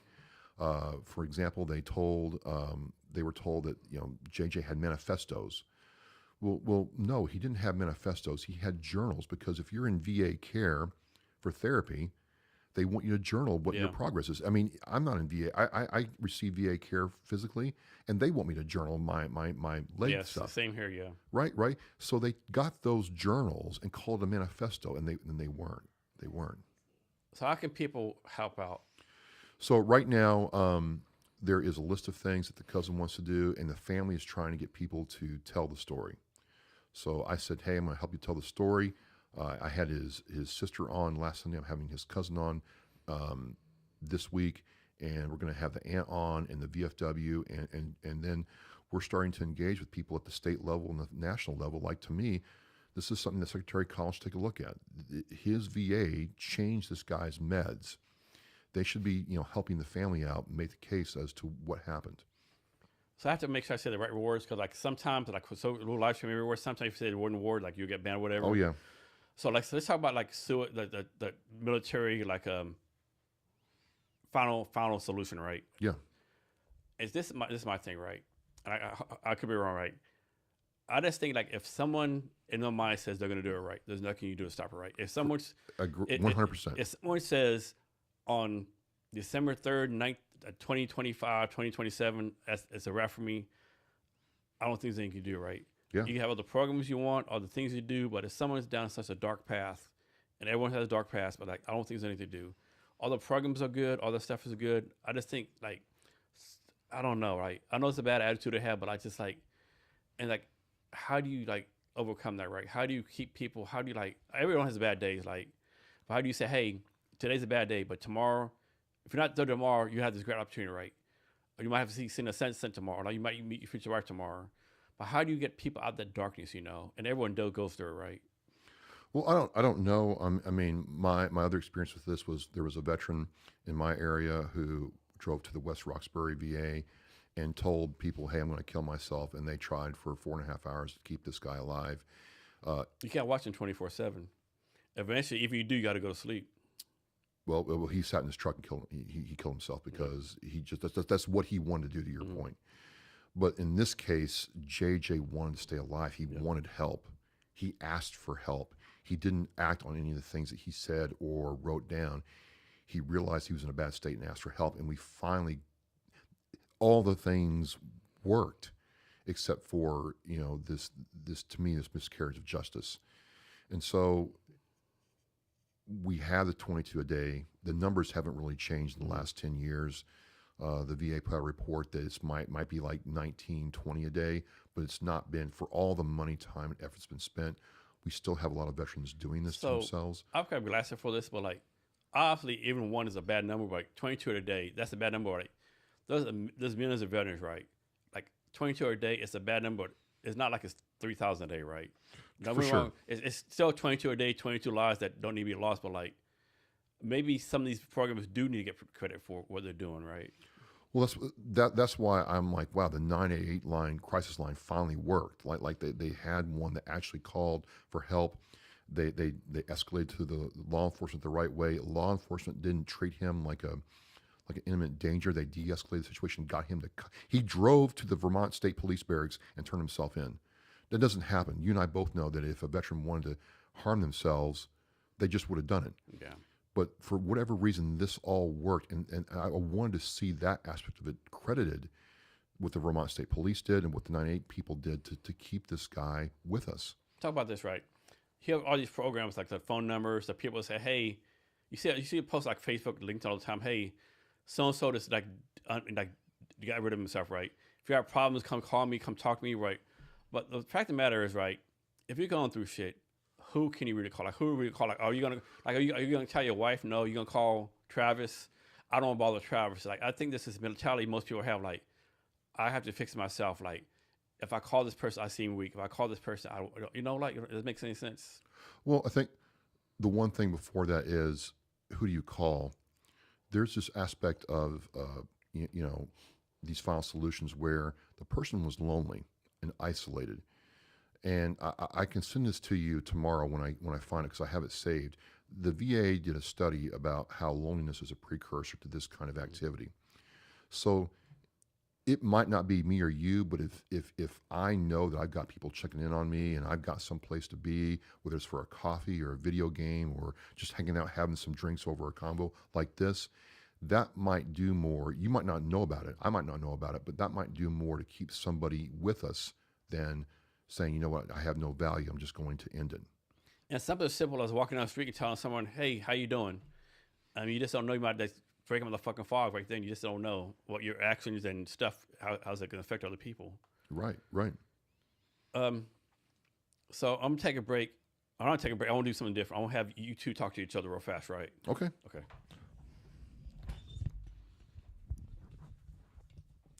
This is so fun. I am not a professional podcaster. Well, unlike you are two. now. No, I love it. I guess one thing I kind of wanted to mention just while we were talking and while you two were talking about the civilian stuff, I guess that's kind of where I can kind of pitch in and Sure. help a little bit because I am a civilian. I've never served in the military. I have a lot of family that did, but I personally haven't. And I just think as a civilian, it's just so much more important to us to see what you guys are doing. And so going back to Military Creator Con, like, I hope there are a lot of civilians that show up because, you know, we're not in the thick of it. We've never done any of this stuff. We've never been in that. But we do get to reap the benefits every single day of having a safe country, of having a free country. And it's just something that is so important to America. So I really appreciate it. And I think that's a big reason why this conference could be helpful for other civilians. What are you looking to get from this conference? Well, I just love the military community, and geofencing is a military technology, so I Yep. think that's kind of where I fit in. But I really just wanted to meet more people that are in this community, and it's really cool because I love entrepreneurs. I love the military community, so it's a very interesting intersection of those two. So I just want to learn more about people, and if that ends up being business down the road for me or business down the road for them, then I'm really happy for that too. Nice. Yeah. I mean, again, how cool is this? Just a simple LinkedIn message Yeah, got us all three in one room I before the know. conference. That's crazy. And you two are both professional podcasters. Like this is just very cool. Nice. Mm-hmm.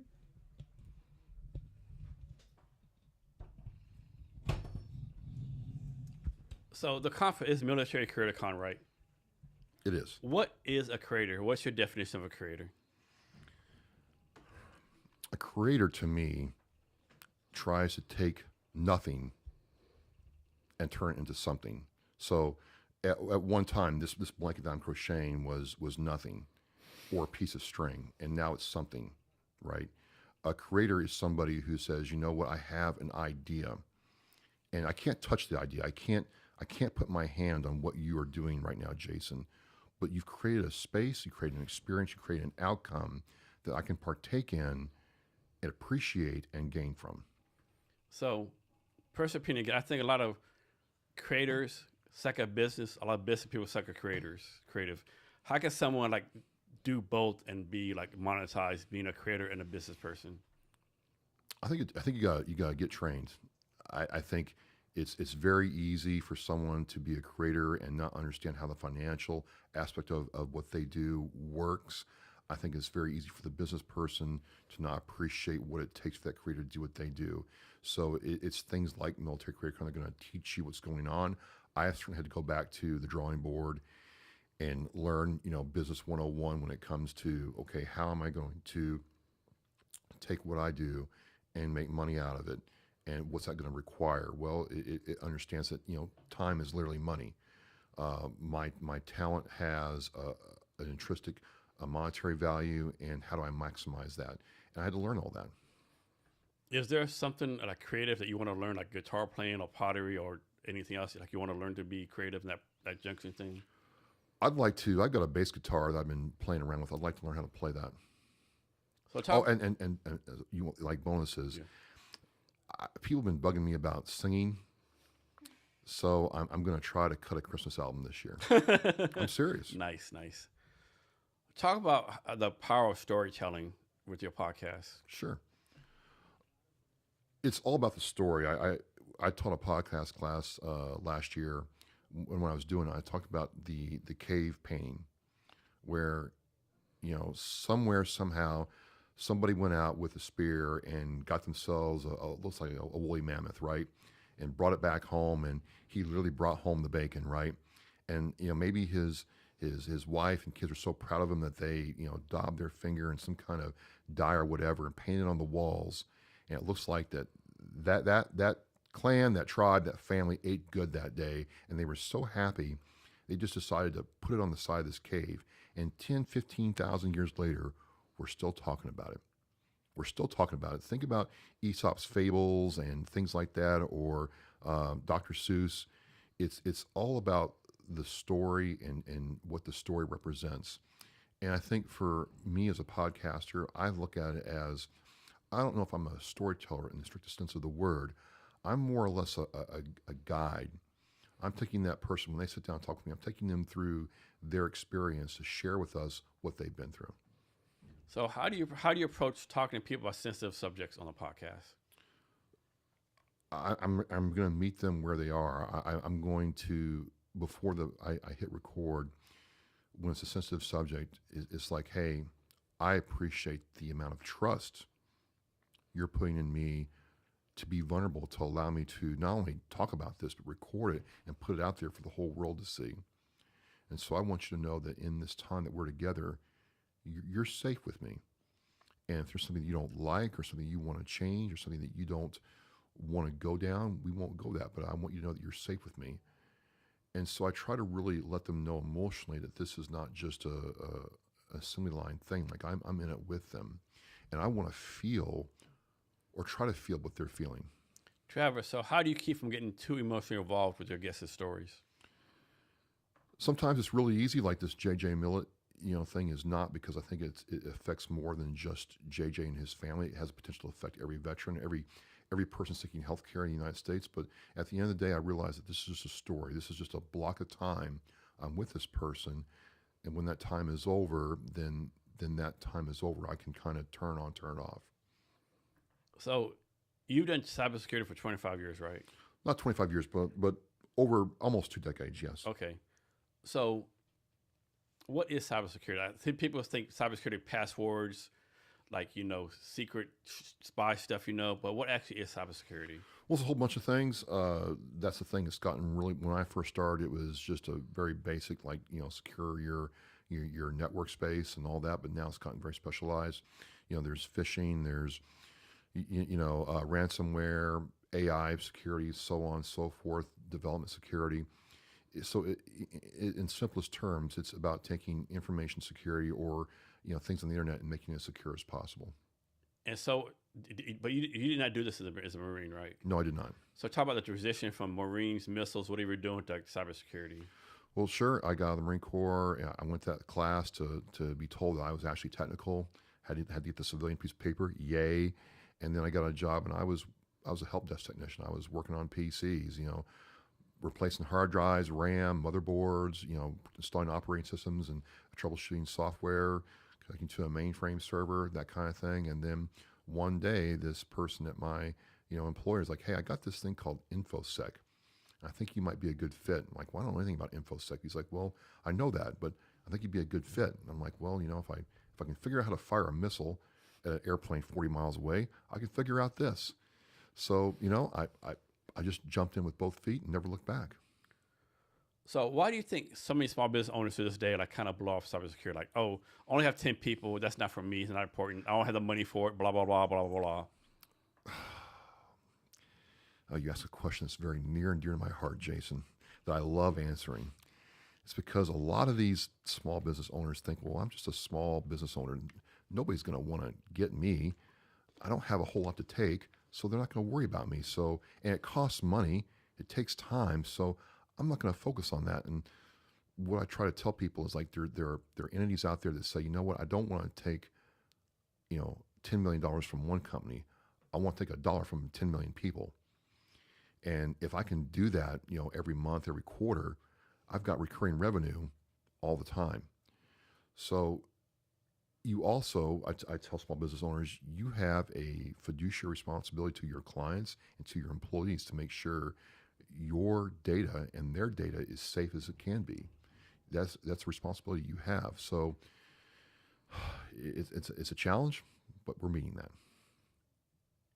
Is there a country that like has the most best hackers? Like you hear like Ukraine, Poland, these third countries like have like all these cybersecurity hackers like just hacking the hell out of the United States. Is that true or is that made up? That's true to a point. Although I would tell people the United States has some pretty darn good hackers themselves. We're just not as vocal about it for whatever reason. A lot of them are working for those three-letter agencies and have been identified early. But yeah, North Korea has theirs. The Slavic countries have theirs. You have people with a lot of time on their hands who are smart, educated. You're not going to take rob a bank in the traditional way anymore. You can rob a bank from your desktop with your slippers on or your Crocs, listening to your favorite Taylor Swift album while you're doing it. So let's suppose this shot glass company gets hacked. Is there a law that says this shot glass company has to make it public they've been hacked? It depends on the industry. If you're a private industry not regulated, no. But if you're a regulated industry like healthcare, like the financial industry or the insurance, yeah, you have to disclose. That's my concern, right? Like how many companies out there got hacked and they make decisions? You know what?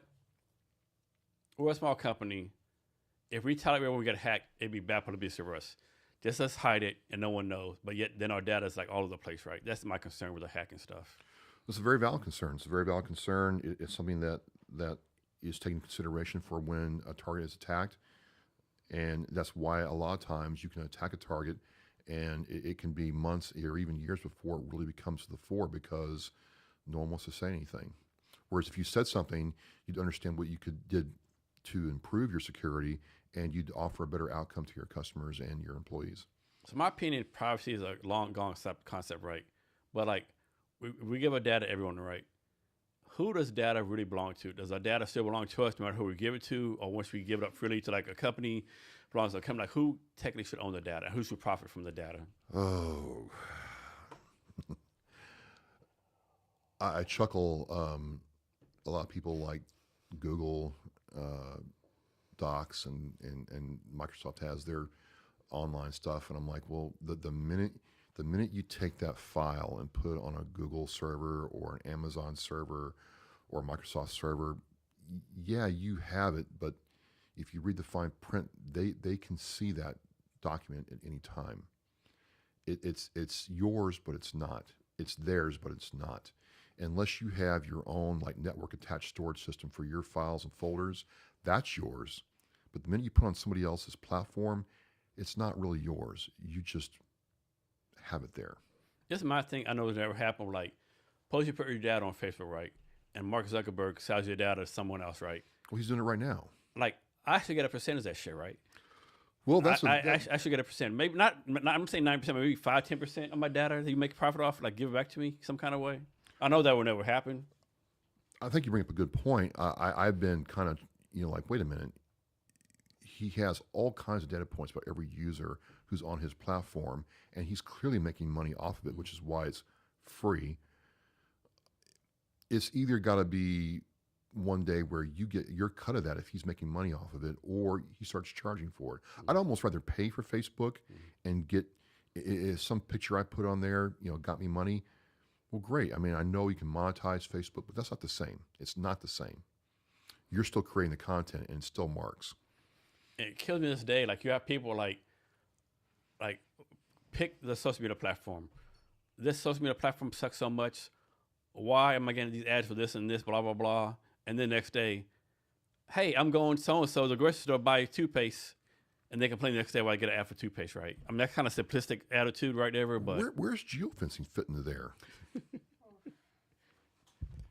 It's crazy because all the data that's through Apple, through Google, like all this data is all for sale. And so that's a big part of what we use in geofencing is like, Yeah, I mean, we have very good demographics. We use the U.S. Census Bureau, but also all this data is for sale. Like even when you use Siri, your phone's always on, so like you can, Apple has that data stored in there. And it's funny because people always say like, "Oh, I just talked about something, and now it's all over my feed as an ad," and it's like, "Huh, I wonder yeah, how it that is." happened. But it's not a folklore. It really all that data is just stored in there, and people like me profit off of it by using it to enrich the ads of my clients. Data, data, data. I mean, it's a world we live in, right? Privacy's pretty much dead unless you like turn your phone off. Turn your phone off and go back to the old days of floppy disk and no dial-up internet. Sure. And then like people don't realize on Snapchat, this thing called Snap Maps on Snapchat where you like say tell you where you're at. If you can turn it off, like people just track you all the time. Instagram's gonna bring in a map out where you track your at all the time. Like yeah, one thing, like if you're a criminal now, like suppose you're a criminal, like you kill 3 or 4 people. There's no way to get away from the crime because it's to go to your fucking Google phone, whatever. Yeah, you were here, you're here, you're here. It's like, yeah, I don't know. It's everywhere. Yeah, or like you see sometimes like someone will get an ad, like I got an ad for like ARP. I'm only 25 years old. Yeah, but your phone heard your uncle who's 65 talk about something, right? Yeah, yeah. It's crazy, right? It was even crazier. How many people don't realize this is happening, right? Like some people have no freaking clue. Well, I laughed out loud during the Super Bowl when the Ring camera or something like Yes, it was like, hey, we're all networked now. I'm like, no, I don't want to be in an array with all my neighbors, No. right? I mean, and I'm like, okay, if Amazon has that, because that's who owns Ring, then, if the FBI asks them for, their video records, Alexa has been used in divorce all the time. Yep. So you can either be unplugged out of the matrix or plugged all the way in. So what habits from being a Marine still show up in your everyday life? Marines I served with or just Marines in general? Just that your experience the Marines itself. Like how do you experience the Marines still show up every day in your everyday life? Well, I don't have a lot of Marines in my everyday life. I used to have a lot of coworkers that were. But what I mean, like, so the skills you learn in the Marines, Oh. like how does that affect your everyday life? Well, again, I go back to my injury, and I go back to some of my professional career. Again, I didn't know anything about cybersecurity, so I had to learn it. I didn't know if I was going to be able. I had to learn to walk again, Jason. There was a time in my life where I couldn't walk, and how's this going to work? And okay, well, in the Marine Corps, we took a problem, we stripped it down to its parts, and then we attacked each problem until we got better at it, and then we just didn't quit. We just didn't quit. So back to cybersecurity, does that multi-factor stuff actually work? Multi-factor authorization or something like that? Multi-factor authentication? Certainly does. To me, MFA is a requirement for almost anything now, and I get very worried when I see a system that doesn't have it. And it's something you have, something you know, something you are. That's the basic tenets of MFA. And to me, if you have a password and it asks you for a code on your phone, or to answer a question, or you have a certificate or some kind of other hardware MFA device, yay. So there's a small business owner out there. They have no cybersecurity at all, none at all. What's the one thing you would say, hey, you do this like today? So for any small business owner, I would tell them, to put all their efforts, now into their email security. Email is still the primary vector for cyber threats, ransomware threats, and phishing threats. Is it true the number one password to use is password? You'd be surprised. You'd be surprised. Or maybe your first name, or maybe your birthday. First name, kids' name, Johnny, Mary, Susie. 3. Yeah, it's still a problem. Let me ask you this: it's something I need to get better at, right? I use a Bitwarden from a password manager, But a lot of times I'll just put like I use the same like 2 or 3 passwords for everything, right? It's like these 3 things and 4 numbers, right? Come on, you know the answer, Jason. I know. You're not but making my me thing happy. Is, my thing is like it's just so easy to put these things like I have like it'd be the name of something and like four digits or 4 different codes or whatever for everything, right? I know I shouldn't do it. It's just how much of a risk am I putting myself?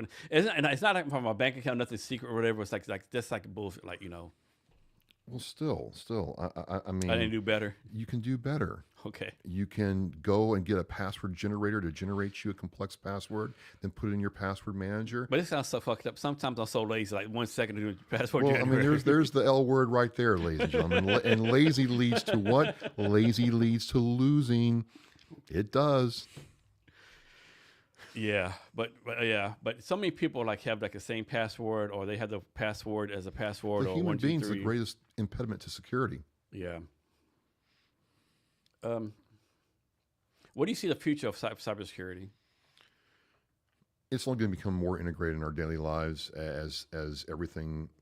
And I'm not a big fan of software as a service tools and cloud in general, but as more and more of our daily lives are put into the cloud, it's just going to be something like from the time a child is 2 or 3 years old, they're going to understand how to do MFA. They're going to have, their password is going to be like their SS number followed by something that they have, like the color of their eyes. It's just going to be more and more ingrained. Is cybersecurity a good career field for people to try to get into? I believe so. I've had a very good outcome with it. There's several different things you can do in cyber now. It's not all in one. It's very specialized. And so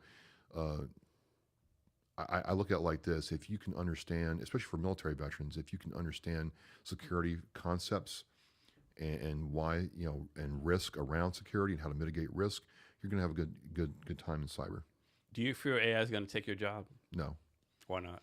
Because there's still the human aspect of being able to look at certain data sets, certain problems, and make a human determination about whether or not that is risky or not. The AI, I'm not saying it won't ever take my job, but I think it's a lot longer than people think. What are some what's a big, like the number one cybersecurity myth out there? Well, it's just like Mr. Robot. You can sit down with your laptop right there and hack into NASA or the stock exchange. No, it doesn't work like that. It's a long drawn out change to process a cyber attack, and when that attack has finally happened, they have really researched their victim and what they're going to do. Let me ask you this: like, suppose there's a guy out there. He's like the top 10 hacker in the world. Right? He can hack anything, right? Yeah. If he was to turn his power into good, what could he actually contribute to society? Any number of things. It's just again, it's cheaper to sit there in your house and hack a bank and make money that way than it is to go out there and make like water recycling systems, power systems and stuff like that. They're going to benefit humanity. So I think these hackers, a lot of them have this stereotype, like they're like bad people, lazy, like antisocial, but you have to be like pretty like kind of challenged to like do what they're doing, right? You can't be a dummy, I don't think. You're not a dummy. You're just you don't fit into a certain peg that people want you to fit into. You don't fit a certain archetype people want you to fit into, and so you do hacking as a way to validate your expertise. And maybe you're just bored. A lot of hackers are bored. They're very smart, intelligent people, to your point, and they don't have any real challenge in front of them. So this fills that need. So, cybersecurity, right? AI is going to take it over. Like, what's the? You might not know this. What's the growth pattern for cybersecurity in the future? Like 10,000 jobs a year, 20,000 jobs a year. It's like. What do you mean? Like if we say 2027, there'll be like 10,000 new cybersecurity jobs in the cybersecurity field. I don't know what the number is. I'm not going to sit there and make a guess, but I will say it's increasing. There's just not enough professionals for the need from a federal level. We are lacking in that regard. From what businesses need and then what individuals need, the need's there. It's only going to grow. So like in the tech world, there's like junior developers, mid-level developers, senior developers, then like senior VP, CTOs, VP, whatever. How's that progression goes to cybersecurity? Like junior cybersecurity people, cybersecurity analysts. Like how's that career path go? Well, you'll pick what part of cyber you want to be in. I mean, there's several different ones. There's application security. There's email security. server security, endpoint security, network security, traffic security, and then you'll start a role there. Probably, I would tell you you're going to want to get an apprenticeship somewhere or a co-op somewhere and see what you do. And I tell people, look, you need to start building your own little networks. Virtualize some servers and understand how that works, and then you'll start going to the role you want to be in, and then work in that role until you get some competence, and then eventually you can either expand into management or be an individual contributor and work on your respective craft. Do you need some type of certification to do cybersecurity? It helps, but a lot of people that I meet aren't certified. They just have been working in here, and they know how to either combat the vulnerability or create vulnerabilities. So the certification, once you get it, you keep it for life. You have to redo it every 2 or 3 years. Yeah, the one I'm going for now, I'm going to have to every 3 years recertify, and that's just part of the game. So how do you keep update with all the stuff that's going on in cybersecurity? It's very difficult, which is why it's become so specialized. There's just I get when someone tells you, "Oh, I'm an expert," I get very nervous because you just can't. Dude, I'm so fucking away. Whenever someone says I'm an expert, I'm like, I immediately think, no, you're not. No, you're not. No, I won't tell you I'm an expert. There's just too much new stuff coming out every day. So there's a very small sliver of the whole cyber field that I know a lot about. But still, I mean, there for every one of me, there's 100 people out there trying to create more problems. So suppose someone's a cybersecurity person at a company with 100 people, and someone else is a cybersecurity person at a company with 10,000. Yeah. Is cybersecurity, or is it different based on the company? It's gonna be different. It's gonna be different. The scale is different. The amount of work you have to do is different. The budget you have is gonna be different, and what's gonna be required is different. So let's suppose someone graduated college. Actually, they say they have a master's degree in cybersecurity from a top-notch college, right? Do you recommend they go to like a big-ass corporation like Boeing, Amazon, McDonald's, or kind of go maybe like a smaller company? I preach, I think you should go to a smaller company because you're gonna be exposed to more technology there in terms of what they have available. You're gonna have to make more decisions. You're going to be seen as a subject matter expert at a lower level than if you join a bigger company. You're going to be pigeonholed into one role, and that's all you're going to do. So what's about cybersecurity? You're like some kind of myth, some kind of stereotype, some kind of thing everyone does cybersecurity. You're like, please stop this. This is like madness. Let's stop doing this. The passwords. Passwords. Yeah, the passwords are a big pet peeve of mine. Okay. Another thing that really irritates me is when people, both for personal and professional, don't keep their software updated. How important is that? Because I'm a big thing about it. Every time I see a day, I do it right. But why do you think? My first question: why is it so important? Like, why do some people blow it off? Just laziness again? Well, it's laziness, Jason. It's laziness. People don't want to do it, but I'm like, well, you got to do it. There are fixes and updates in there that keep you safe and keep you functioning. And if it's your business and your clients' information, data, and money, you have to. So there's like those Google, Safari, Firefox, all these different like browsers. Are they pretty much all like equally cybersecurity safe, or is like one better than the other? 5 years ago, I would say there would be some that would be more safe than others. Now they're pretty much all the same. My only thing is you need to be aware that if you use an Apple device, their patch cycle isn't as aggressive as Microsoft or Google's. Okay. Are there colleges that are known for having like really good cybersecurity degrees? Yeah. There are. Drexel is a great example of a college That's out of Philadelphia, right? Yep. I would never thought you would say Drexel. To be honest with you, to me that's so fucking random. You say Drexel. No, it's not. Was it good? Drexel's good.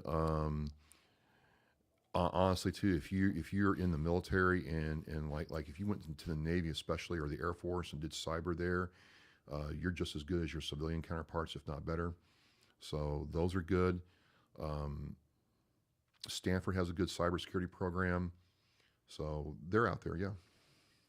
So next to this, like suppose, I think I know the answer. Suppose someone gets a master's degree in cybersecurity from Stanford. Yep.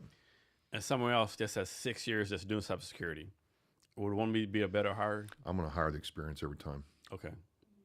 Yep. Okay. And there's a lot of disagreement over that. Some people tell me I'm completely wrong, but I don't care.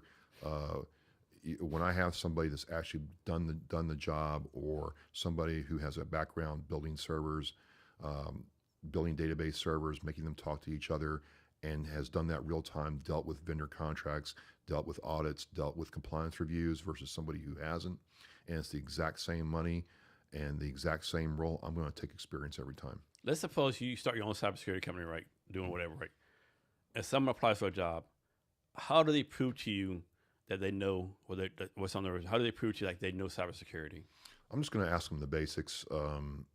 You know, it doesn't take that long to figure out what they know and what they don't know, what they learned out of a textbook versus what they learned in experience. You know, I'm going to ask them, well, hey, how'd your last audit go?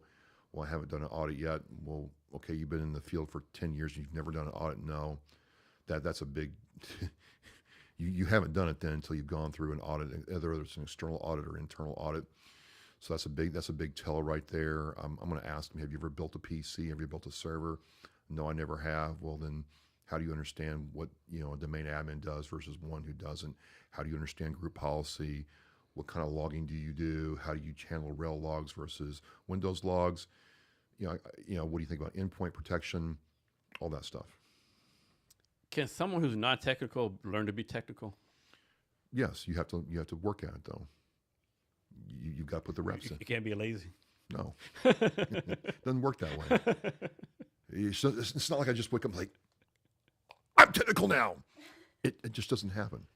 So, as a cybersecurity person, is it easier or better, or do you prefer to work somewhere technical or somewhere non-technical?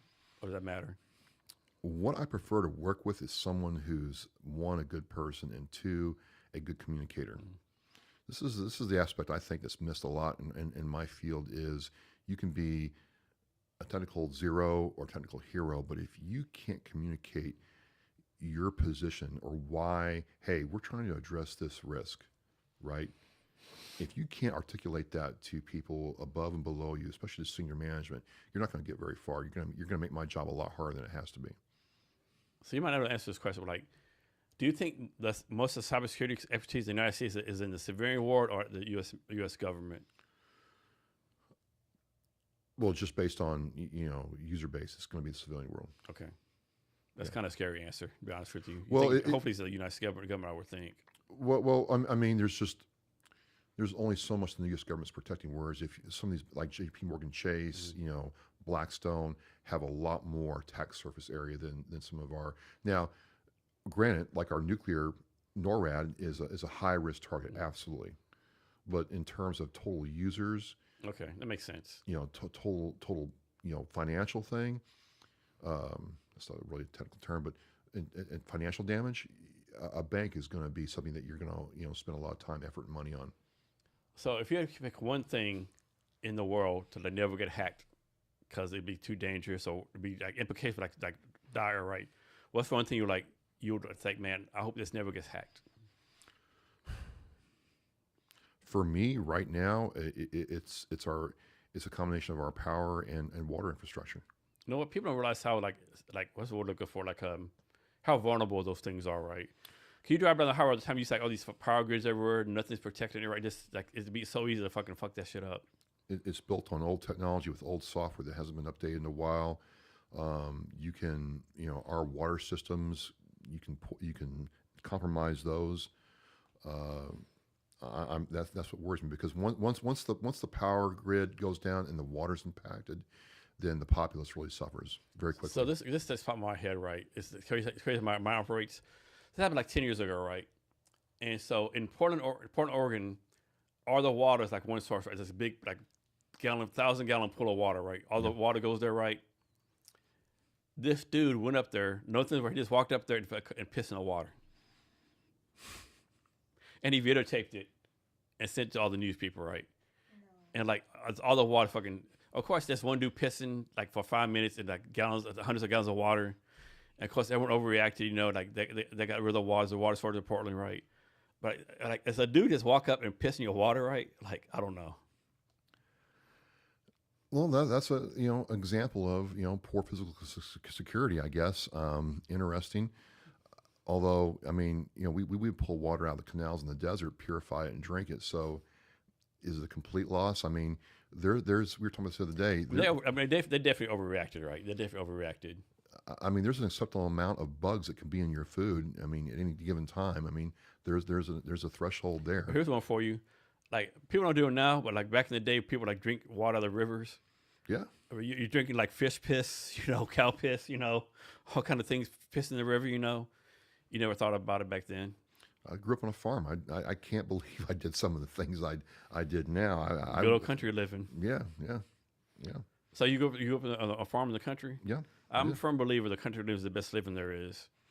Well, I mean, we grew our own beef and we, had our own eggs, and buck tasted pretty good. No doubt. So when do you think you're going to be finished with this blanket you're making? Probably next weekend. They take that long?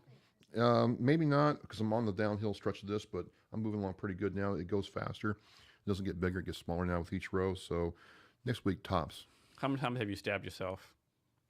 I don't really know, because I don't really. This is not like a crochet knitting hook, a knitting needle. Excuse me. This is just a hook, so it's blunt. I mean, I could use it for a weapon, I guess.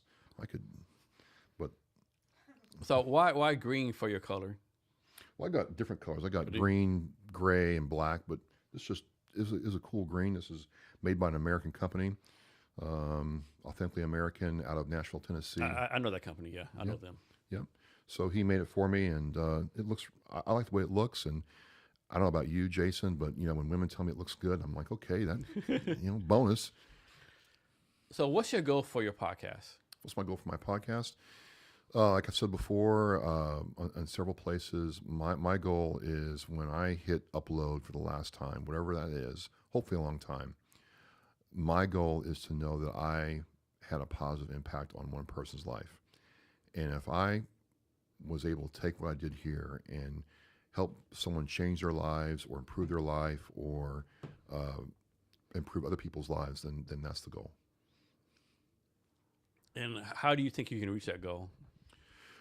I'm going to reach that goal by, one, being technically proficient in podcasting, understand how the technology works, understand how the culture of it works and on the business side, so I can get the message out to the right people. And then 3, the most important thing is being authentic to my purpose and to my guest.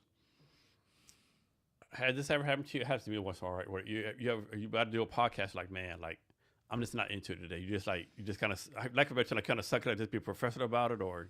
Well, I mean, there's several times when I was hurt and, I just gotten out of surgery and my leg is absolutely killing me, or PT is absolutely just kicked my tail. I mean, a 28-minute PT session absolutely makes me feel like I'm going to cry.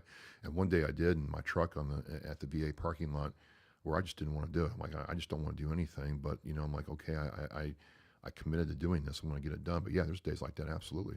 So I think I read where you're doing some kind of like a fundraiser to raise money to buy some kind of van to take veterans to like different things. Can you talk about that?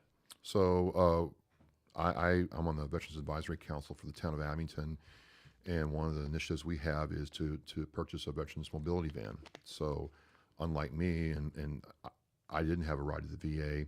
If a veteran needs a ride to the VA or the medical appointments, they can get a ride. And it's an $80,000 van. We're trying to get a new van so we don't have used problems. And we've raised about $57,000, and so I made a blanket that's in a local restaurant down there, and it's raised money. It's raised almost $1,000. So this will make me sound like very, very stupid, right? But I was in the military, right? 2 or 3 years before I was about to retire. There's all this thing about there's so many military veterans like this. There was like these military veteran hospitals are having trouble taking care of veterans, right? Yeah. But in my mind, I thought only military retirees had to use VA hospital, right? I know it sounds stupid. I sound fucked up, but I didn't realize that all veterans could use it, right? My mind like, so you just like, do you be in the military for 3 years? Do you use a hospital life? To me, it made no sense, right? Like, sir, like, what are you talking about? All veterans use hospital. I was like, oh shit, all veterans? I did not realize. I thought it was only military retirees. It's any veteran with a disability rating, I think, and if you meet the requirements, you can get VA care. Yeah. And if I may, I can tell people that, there's a lot of, people who think VA care is bad and this and that. My VA PT section absolutely did an amazing job. You hear the horror stories? Like, I go to American Lake here in Lakewood, Washington. I've had nothing but great experience. Now, are they like, I don't know, luxury hotel, 5-star customer service? Maybe not, but I'm satisfied, right? But I know a lot of veterans. You hear these horror stories, like, oh, they didn't take care of me, and my cousin died in 3 years, But Well, I mean, I asked them, have you gone to your appointments? And like, well, no. What do you mean you didn't go to your appointments? Well, I just didn't want to. Well, then, and that fucks the whole system up. so your complaint, you didn't go to your appointment, you didn't reschedule your appointment, you didn't get seen, you're hurting worse, and it's the VA's fault. Yes. No. Yeah. You're lazy. And I have a good friend of mine. She used to work in a nurse at VA hospital in Seattle, and she would tell me all the time, like a veteran would like come up out of nowhere, right? I need like 2 a.m. I need this done, right? And it's like, what? My foot hurts. Take care of me right now. Well, it doesn't work that way. I mean, I'd like it to, but it doesn't. But the care is good. The care is good. I agree with you. The care is good, right? Could it be better? Everything can be better, right? Sure. Could we all have our own personal doctor or nurse who just call up, hey, my pinky toe hurts. Give me some fucking Vicodin, whatever the case may be, Well, I want you to come to my bedside, deliver it to me, and then put it in my mouth for me. I mean, yeah, it could be better, but it's not that bad. No, I just laugh. I don't laugh at it. I see people's concerns sometimes, and you hear horror stories of different ones. I think El Paso, Texas gets a lot of bad publicity. That's would be kind of bad if you believe the Facebook. But yeah, all in all, yeah, it's satisfactory care, right? Yeah. The one challenge is like, at one time I won't laugh at it. People will say, "Oh, you're in the military, free health care." Like I told you before, I have a torn rotator cuff, right? So I got the what's it called? X-ray back in February, right? The doctor said in March, "Hey, you do have a torn rotator cuff, but my rehab doesn't start until like July, and it's 6 months of rehab before I even get a surgery, right?" Wow. So that is one kind of negative, It does happen. It does happen. Yeah. So tell us more about this like sci-fi podcasting panel you're on that you came to Seattle for. Sure. 3 years ago, a major, she was a lieutenant when I was in, she was in Alpha Battery, I was in Charlie Battery, reaches out to me. She's from Maine. She's like, hey, I'm going to this, I went to this sci-fi conference and I want you to come. I'm like, well, why? And where is it? It's in Seattle. What's going on with that? She's like, well, we have a military track, and so I want you to be a part of it because you got the podcast, and I think you do good there. I'm like, well, when a major says, come, you try to make it happen. So I went, and it was really surprising. I didn't know much about Seattle. I'd never been to here before. And first of all, I had to understand that I wasn't in Seattle. I was in SeaTac. Big difference. Well, that's what I learned. I mean, Taylor's laughing, but there's Seattle, there's Tacoma, and then there's SeaTac. So I was never really in Seattle. I was in SeaTac. Anyway, I learned that, and then there's all these veterans who are sci-fi authors, writers, panelists. They brought in people who had worked on the nuclear programs, submariners, all kinds of subject matter experts. And we would talk about, hey, how do we attack a moon base or something like that? And it was really cool. You're with these different kinds of people, but there's all these veterans there. So I really liked it. And I came back the next year. And next year, they're like, hey, we'd like to do more in the podcasting space, more in the storytelling space. What do you think? I said, well, I think it'd be awesome. I mean, you all are very talented in what you do. So this year they had like true podcast tracks. So this morning I did a podcast track. I was the moderator, for example, on creating your space, because I literally had one guy take a home equity line of credit to build himself a podcast studio because he believed, Jason. He believed. Wait, time out. He did what? He took a home equity line of credit to build himself a podcast studio because he believed. Had he done a podcast before? No. Truth. He thought he was going to be the next Joe Rogan. Of course he did. That's for sure. He's still married. I don't know how he pulled it off, but he's still married. But, different story, different time. And so we're trying to tell people you can start off, in your car for if you have to. The idea is to get the story going. And we're having a lot of fun doing it, and I'm meeting some other cool veterans. And, something that, if we work it out, you could come and, join us next year. I come here, and again, it's just a different part of the veteran experience. That's crazy. But so many people have the attitude, right? It's not only, I find people like, oh, I'm going to be a better guitar player than Jimmy Page. Or I'm going to do better than this. Like, I hope you are, but odds are it's not going to work out. No, I mean, I'm like, Joe Rogan has an entire marketing and, social media team behind him. He has all the work he did before he became a podcaster. You don't. He was UFC Joe Rogan, comedian Joe Rogan, Right. Fear Factor Joe Rogan. He paid his dues. And the thing, like, he gets crazy. Like, thing about Joe Rogan, like, he asks great questions. And even, like, people support you, like, push back. I agree with you, but that makes fucking bullshit, right? And to me, he has such a good guest. Like, and another thing, like, people, like, with Joe Rogan, unless you're a comedian, a UFC fighter, or some, like, I hate to say weirdo, but you won't get on his podcast, right? So he did podcast with the guy named Python Cowboy, dude out of Florida. Oh, yeah. All he does is, like, hunt, like, alligators and stuff, yeah. Yep, I've seen that guy. Got himself a big 16-foot python. Python Cowboy, yeah. He said some great guests, yeah. He had Bernie Sanders on there one time. Yeah. But yeah, he's just, yeah. He's like the, what's the word? Not the Mecca, but I guess the Mecca podcasters, you know. He's one I respect for certain. Him, Lex, you ever listen to Lex Fridman podcast? I have not, no. Okay, he's like a real scientific guy. He's pretty good too. But there's so many good podcasts out there, right? For sure.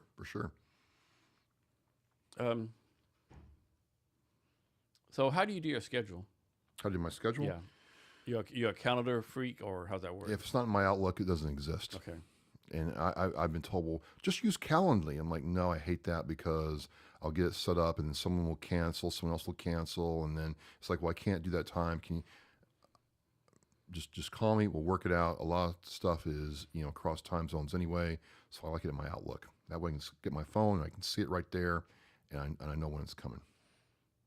So right now, how many podcasts do you have scheduled? How scheduled? I have 14. Okay. I'm almost out to July. Okay. How often do people cancel? Rarely. Okay. It's just because, I have the 3 strikes and you're out rule.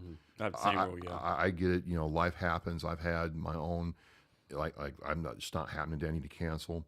But, you don't show up 3 times when the Zoom thing's running, or I've come to your place of business or our meeting place and I set my stuff and I'm waiting on you, you're out. And most people now, the kind of guests I get are they really want to come on the show. They really want to share, so I don't have to worry about that. But that's how it works. How does a potential guest convince you to let them come on the podcast? They got to be authentic. I'm kind of shying away from nonprofits now because I just think there's just too many of them out there. It's a different conversation. So, you got to be authentic. You don't have to be the best at what you do or have the biggest, following, but you have to be authentic. You have to be purpose-driven, and you've got to be willing to, talk to me about what you are doing and why. Yeah, I don't do coaches, real estate, or financial people no more. Unless like Taylor recommended someone, I would do it, right? Like someone I know recommends, like one of those people, I would do it. But like some random Joe Blow, hey, I'm a financial coach from wherever. It's a wrap. Yeah, financial coaches, to me, insurance people. They were just too salesy, too about themselves. Life coaches. It just it felt so fucking dirty. The only way I'll do a life coach is if there's only a few people like this is someone you need to talk to, but I generally don't like talking to them. And nonprofits, again, I'm beginning to think there's just too many veteran nonprofits out there. Oh, dude, you're the same boat. And like 22,000 million of them or something, Right. Like for all the nonprofits, we should have no veteran should go hungry. Have right. Here's a good one for you. So down at JBLM, there's one nonprofit that takes veterans deep sea fishing. Another one takes them fishing in the river. Another one takes them fishing in the lake. So 3 nonprofits that take people fishing, but that's different parts of fishing, right? Like, you're fucking killing me. Yeah. It makes no sense. Well, it's a huge way. It's an easy way to move money through. It's a guaranteed tax write-off, and if you're not hitting the $50,000 level, so if you're raising under $50,000 a year, it's almost no scrutiny. Mm-hmm. The IRS makes you file the 990N. If you make a little amount of money, Yeah. So that's why. But do we really need 3 fishing nonprofits in one space? No, probably not. No, just don't force it. Like you said, and like all the nonprofits, there should be no homeless, no one committing suicide, no one hungry, but so many of them are forced to like for lack of a better term, for themselves, right? Yeah, yeah, And it's fucking sad. yeah. What can you do? I'm very interested in people who, hey, you know what? Maybe I did get out with a dishonorable discharge, but I owned it. I maybe I was in drugs, but I owned it, and I figured out a way to make something out of that, and now I've turned my life around. Okay, I'm interested in talking with you then. Okay, you know what? We're not perfect, so if you figured out a way to move past your challenges in your life or your own bad decisions, great. Like people ask me who's my best podcast guest. I always I steal from Tom Brady. The next one, how to ask Tom Brady the best championship. He always says the next one. For sure. Mine is always the next one. Yeah. And anybody who takes time out of their day to talk with me and share with me is great to me. All right, someone turn over Taylor real fast. I have to use the bathroom real fast. I'm gonna let Taylor take over a little bit. Okay. There you go. And now Taylor is stepping into the seat. What will she ask, Travis? I have so many questions. Oh boy. Okay. Oh. 1 second. Okay. We are in business. Yes, we Amazing. are. Hello, Taylor. Hello, Travis. How are you doing? I'm doing all right. You enjoying the podcast? Absolutely. I love it. And you've done a lot of progress over there. It's so satisfying watching you doing the crocheting. Well, I get it going. I'm in a good groove Yeah, right you're now. quick. I'm in a good groove right now. I love it. What is on your mind? So you said that you do weightlifting. Yep. Walk me through that world. I don't know anything about it, but I'm super curious.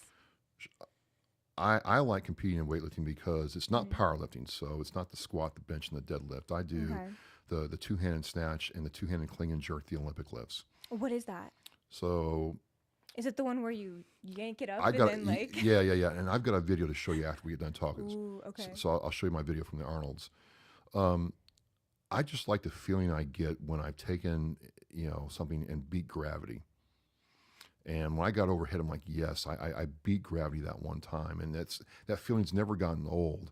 And I also like that weightlifting forces me to think about how I move my body, and then it forces me to take care of myself. Like I can't be eating, and I love carbs a lot. Me and, too. And Me carbs too. love me back a lot.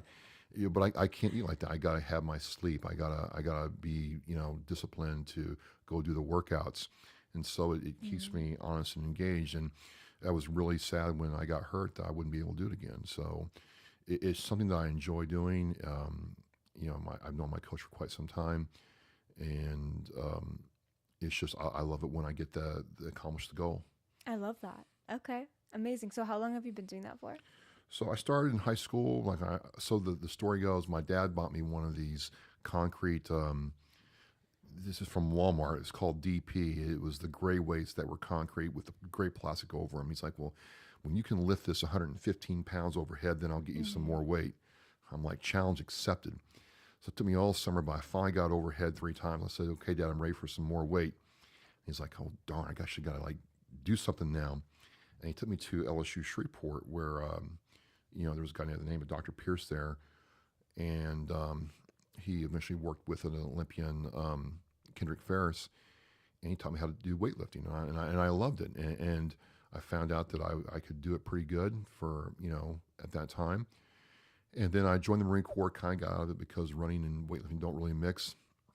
And then when I got into the Boston area, I picked it up again. I love it. Yeah. Love it. Well, welcome back. What's your favorite book? My favorite book of all time. Wow. Taylor's a fucking natural. Why, thank you very much. I even got the buttons down. I have a couple. Dune is the Bible, the Dune, Pilgrim's Progress, and the Lord of the Rings trilogy. I love it. That's a good mix. Yep. Do you read any business books, or you're more like recreational reading is your jam? No, I read some business books. The one I read recently was The Principles of Investing. It's a small book, so it takes you through how to look at a stock and decide if it's good or not, and how to be disciplined in investing. So Warren Buffett's former daughter-in-law wrote that book. That's interesting. Yeah. I've never heard about that. Yep. I love it. Okay. So Yeah, being disciplined in investing is really important. I think that's my biggest issue. yeah, talk about how investing is different than speculation. A lot of people speculate, but this is, like avoid investing in airlines, for example, because of their high cost, and how to look at a stock in the long term, and how Buffett has done his investing. So that's really kind of changed my perspective on how to do stock investing. Incredible. Love it. Okay. And so I'm getting the sense that the things that have shaped you as a person were mostly the Marine Corps, and then what you're doing professionally, as well as like some of the hobbies you have, like weightlifting. Is that kind of the full picture? Yeah, I think for anybody, a lot of times it's adversity that shapes them, and you only get really tested unless you're put through the fire, and sometimes struggle can make you better than what you are. Yeah, I love that. Yeah. Okay, amazing. What else do you guys usually ask on here? Well, so we're only supposed to talk for an hour, and look how much fun we're having. I So know, yeah. it's great. So usually at this time, I would ask you, like, Taylor, you're coming to MCC, and I've met you in Seattle, and we've had this amazing experience with Jason. Taylor, what's next for you? Oh, I like that. Okay. Should I answer that? Yeah. Okay. That's not that. What's next for me? Well, assuming everything goes well at MCC, hoping I'm a good speaker. I'm much better at speaking in front of a crowd than I am one-to-one, so I'm really excited for that. You're doing a good job right now, though. Well, I thank you very much. Yeah, I've done a few speaking engagements, and I've really enjoyed it. And I think geofencing is just such an important topic to get in front of other people, and most of the business owners I talk to, they've never heard of it, and it's just such a powerful tool. So I think the next step for me is maybe trying to get more of those speaking engagements, and just trying to be more of an educator on what geofencing is and how it can help other businesses. So I'd say that's a big thing I'm working on. Nice. Yeah. And then I can ask you too. Absolutely. Travis, after Military Creator Con, what's next on your roster? So what's next is I'm doing MC work at the IES Brain Foundation Golf Outing for the second year in a row. I'm doing some other vocal work for some other vocal projects that people want me in on. I'm being encouraged to, there's this app called Calm, and someone's like, hey, if you just read like those mental aspirations, like, you are awesome. Yeah. Breathe calmly. Like, people would really like that. So the theme is to use my voice more.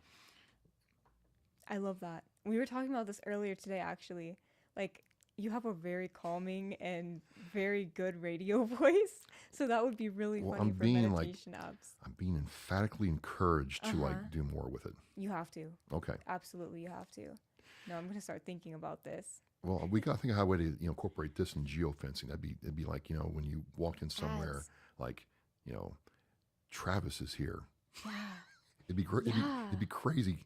That's true. And then on the flip side, like we're constantly developing ads for clients, and so it'd be cool to have you doing some of that voiceover work. Maybe I can have you as like a referral partner.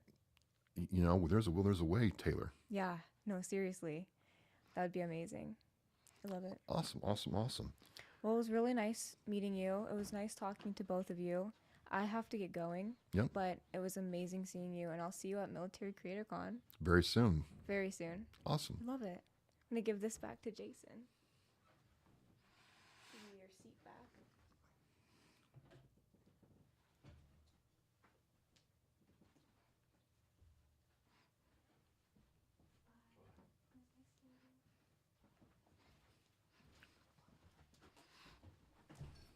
Bye, Taylor.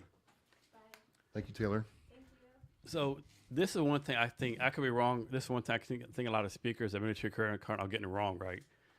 So there's so many speakers there, right? And let's suppose there's X amount of people that attend the conference, right? Yep. I think, and I could be wrong, but I think a lot of people are thinking like, there's X amount going to a Creator Con, that number is going to see me speak. No. So there's like 8 of us speaking every 20 minutes, right? And to mom, it's up to us as speakers to influence people to come see us, right? That's why I'm like every day doing a countdown on Instagram, on LinkedIn. That's why I convince, like, I'm going to have Taylor and Barry help me get people to see me talk. I'm going to have them see people talk. I have 2 nieces that live in Dallas. I convinced them that their son and daughter skip school Thursday and Friday to come have people, like, convince them to see me talk, right? I could be wrong, right? I just think so many people are like, oh, I'm going to something to speak. and they're gonna come see me talk, right? I think I have this wrong, or I don't think you're wrong. In fact, I think you're saying something that I've kind of internalized. I haven't really talked about it until now, but it is going to be on us to get people in front of our audience. It is going to be up to the speaker to give people a reason to come listen to what we got to say. And you're right. I mean, there's going to be a lot of congestion going on for people's attention in a good way. But I think also what you said is when we get up there and do our presentation, we got to bring it. So we got to fucking kill it, like for a better term. Yeah. And it's all good, but I think that we're all capable of doing it. Yeah, my thing too. Like I told, like I kind of helped James Morrow with like a post server thing. I think one thing they need to do is like suppose I finished talking, right? Yeah. Suppose I have 20 people see me talk. Hopefully it's more like 20 people see me talk. They used to do some kind of service, say Jason killed it, or like I'll never see Jason talk again, right? And like suppose there's 30 speakers, then they rank order those speakers, right? And if you didn't make the cut, like you don't get invited next year.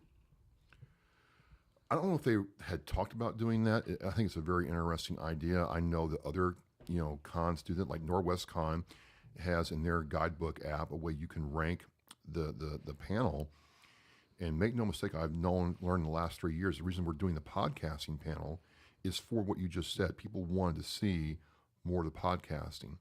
The Miltrack panel got going because people wanted to see and hear military stuff. And those panels that do well, they're built on. Those that aren't are, I mean, it's a very, and I understand why, right? You pay to go to the conference, you want your people to come back. So you're not going to put out stuff they don't want to see. But I think the same thing should apply here in some way. Yeah, hopefully everyone has attitude, all the speakers attitude, like how can I provide value? How can we give the best experience? But I mean, there's going to be a few people like, hey, like sell, all that kind of stuff, right? I hope they don't come with that mindset. I hope they come. Just based on stats is going to happen, unfortunately. I think I think hope they come with the mindset to build. Yeah, hopefully too. Yeah. Man, this is the foundation. Yeah. So there's a lot of different speakers. People like personal coaching, storytelling, creatives, on and on and on. Is there a subject that's not being spoken about that you would have been like being spoken about? I don't know, because it seems like, based on the number of speakers and panels we have there, almost the entire gamut is covered. Like, I think one of the things that's really cool to see is the number of military spouses that are doing like. I'm very impressed with that. Yeah, I like that a lot. So I like that a lot. So I think, I think it's going to take a couple of years to really dial in what people really need and or maybe understanding what people are looking for and being able to provide speakers who meet that need. So the creative is so big, like you can't have everything involved, right? No. It's just too, like, I mean, there's pottery, there's creative writing, there's like music guitar, there's music production, there's like, it's video editing, there's no way, copywriting. there's no way we can cover all of it. And then the financial aspect that you're trying to cover, like how to be a business person, know? Right. And so I think it's going to have to get focused, narrowed down going forward. So here's one for you. So the conference starts the 16th. There's a keynote speech. So basically the conference is like, making this up like from the 16th to 18th, 8 to 8, basically 8 in the morning, like midnight every day, right? Yeah. How many hours of sleep do you think you'll be able to get every day? Are you gonna treat it like Vegas? I sleep when I go home. No, I'm going to have to. I mean, because again, I'm doing a lot of work there. I've already told Mara, like, look, you might not see me at some of these late night events. I'll be in bed, and it's just because I'm speaking Saturday, Thursday night, and Friday night. To me, I treat this like I do my weightlifting. Like, if I got to get up there and speak, and this is what I prepared for, then I got to have the self discipline to say, well, no to the party. Yeah, like me, I speak Friday at 2 p.m. Like I ain't doing shit Thursday night. I gotta sleep. I gotta be locked in. I gotta practice. Yeah, Thursday night. Yeah, I'll do what I do. But yeah, I'm like you, right? You gotta be locked in. You gotta be locked in. I mean, because it's for you and me. It's your brand. It's what you're trying to do, and you're trying to build a whole lot here. And you've got pieces of it laid out. You can see that very clearly. But this is you, man. Don't get me wrong. My talk is over like 2:25 on the 17th. It's game on after that. Right. It's fucking game on. Oh, and Marv's got a lot of good stuff planned for us. She does, yeah. Like Casino Royale thing, cigar whiskey night, yeah. And then if I recall right, they have like the mayor of Arlington talking, the mayor of Yes. Dallas, mayor of like Fort Worth talking, you know. Yeah, yeah. And they did all good things. Yeah, it's gonna be a good event, right? So doing the podcast 9 years, has it always been Oscar Mike Radio? It's always been Oscar Mike Radio. So no pivots, no just straight 9 years, the same thing. Pretty much, yeah. Okay, that's interesting. Most people like pivot. Like I've pivoted like maybe 4 or 5 times in my podcast. Well, it's always about military and veteran stuff, or military stories, or military history. And to me, I don't pivot off that. But there's so many different things you can talk about in the military space. I mean, there are guys who just do podcasts on military tanks. Yeah. And we could do a podcast on that for the next 10 years, you and I, Yeah. and not even scratch the surface, just talk about Russian tanks. Mm-hmm. So, to me, it's to the point where I either start doing like 2 days a week, 3 days a week to talk about more, or I just keep doing this. But it's pivoted within the military space for certain, but I haven't pivoted off of that. So I think you said before, like you did a podcast series like Black History Month. Yep. Do you ever like focus on like specific like military dependents, military spouses, contractors, anything like that? Every now and then, there'll be a series on something like that. Yeah, sure. Okay. How do you think you can get better as a podcaster? There is, the technical spot of it. Do I have the right equipment? Do I need to look at my microphone and make sure I have my microphone dialed in? Is my lighting good? Am I, enunciating my words properly? Am I crafting my story the best way? Again, I'm not going to sit there and tell you I'm an expert. I'm not going to sit there and tell you that I'm the best at it. I've always looked at it as I can always improve. There's always something I'm trying to look at. There's some shows, like I did a show, I'm like, you know what? I should have followed up that question. I did not follow up the question the way I wanted to.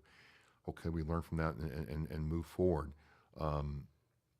There's either the presentation side of it, the technical side of it, but for me, I think what you're going to see in the next year and a half is truly the business side of it. Like, how can I make this into something that maybe doesn't generate revenue, but can be, marketed like a business to get to that Joe Rogan-esque level.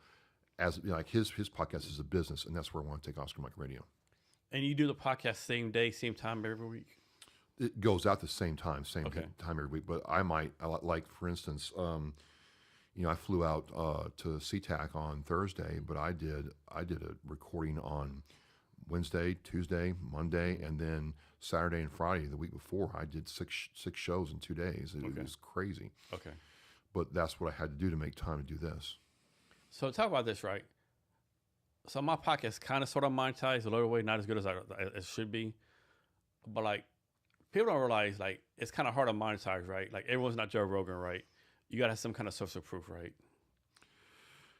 It's hard to monetize, and then when you have people say, well, I just made a slight change and I got 40,000 downloads, it smells. Yeah. And the reason I say that is when you see the download farms in the Philippines Yeah. or Thailand or India, where people are just with banks and rooms of cell Yeah. phones doing it, it really diminishes what you're doing. So it's hard. There's limited attention, and then what I try to tell people is, the number one thing that will help your podcast is consistency. Yeah. You might do it 2 times a month. You might do it once a week. You might do it every day, but you have to be consistent. Otherwise, the algorithms on Apple Podcasts and Spotify, who are the 2 big ones now, will punish you. Yeah, that's true. Yeah. And the thing with podcast stats, like one thing I wish I had some kind of like one size fit all podcast out where you just go to this one place, right? No, it's not that way. And even too like Apple Podcasts, Spotify is different. You have like listen notes, Libsyn, blah blah blah. It doesn't count YouTube.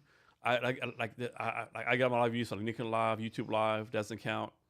I got a lot of views. I do like after this podcast, I do it like 2-3 hours, right? I just think of Oprah's Pro. Oprah Pro is going to make like a 55 short 1-minute video clips. Sure.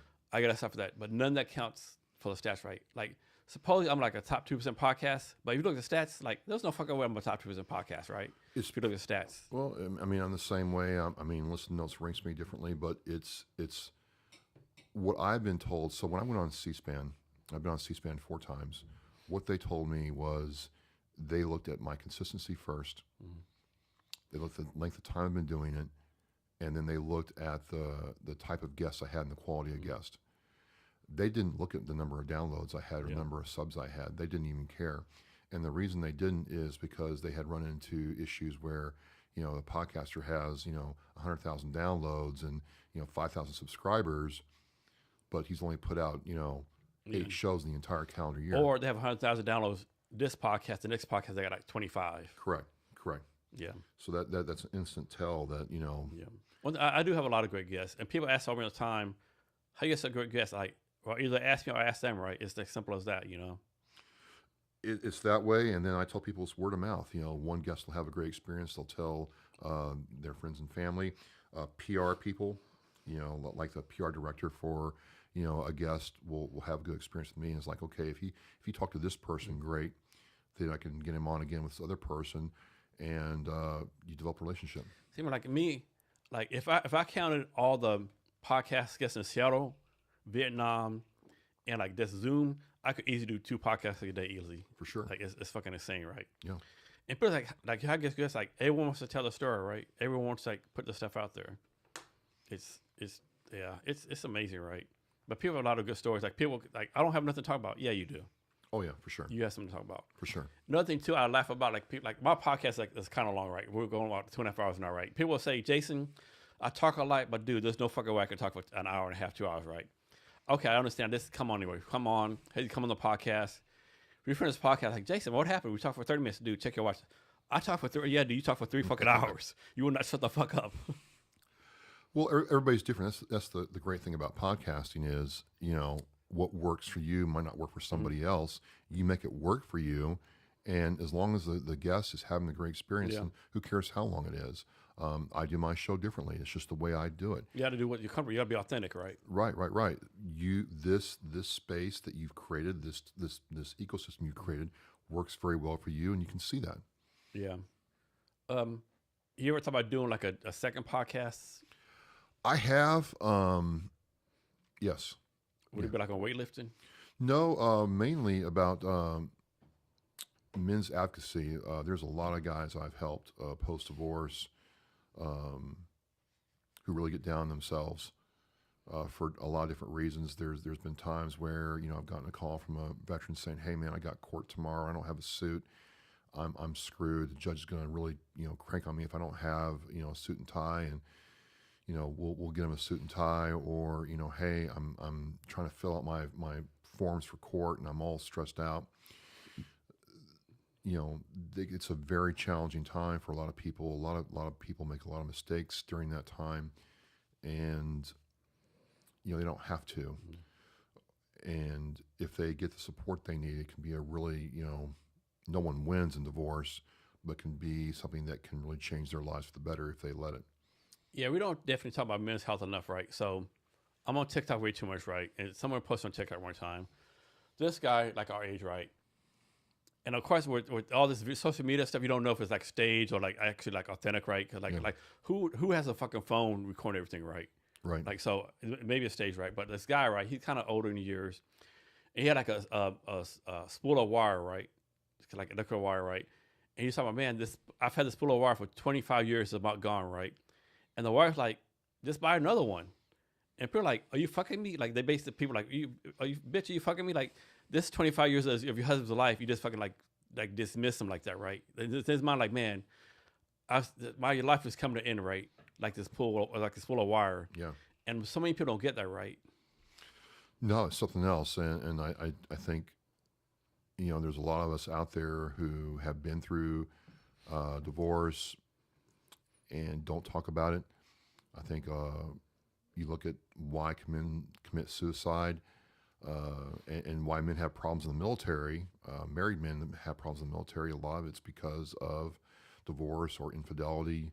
I had Marines I served with. We'd come back from the field, and one of them went home on a surprise, like, hey, the sergeant let him go home.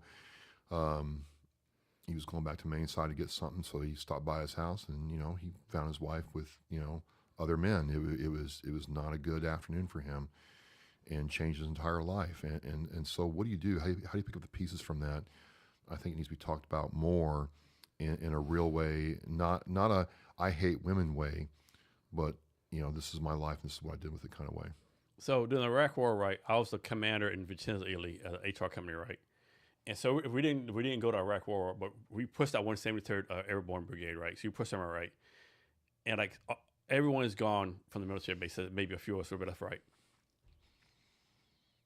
We had to send half the wives home because they got back to people, soldiers in Iraq, the wives were fucking around them, right?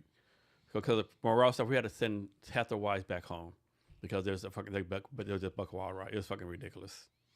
It happens. It's not talked about enough. I mean, sometimes military spouses get a lot of flack. They're called dependents and other things, and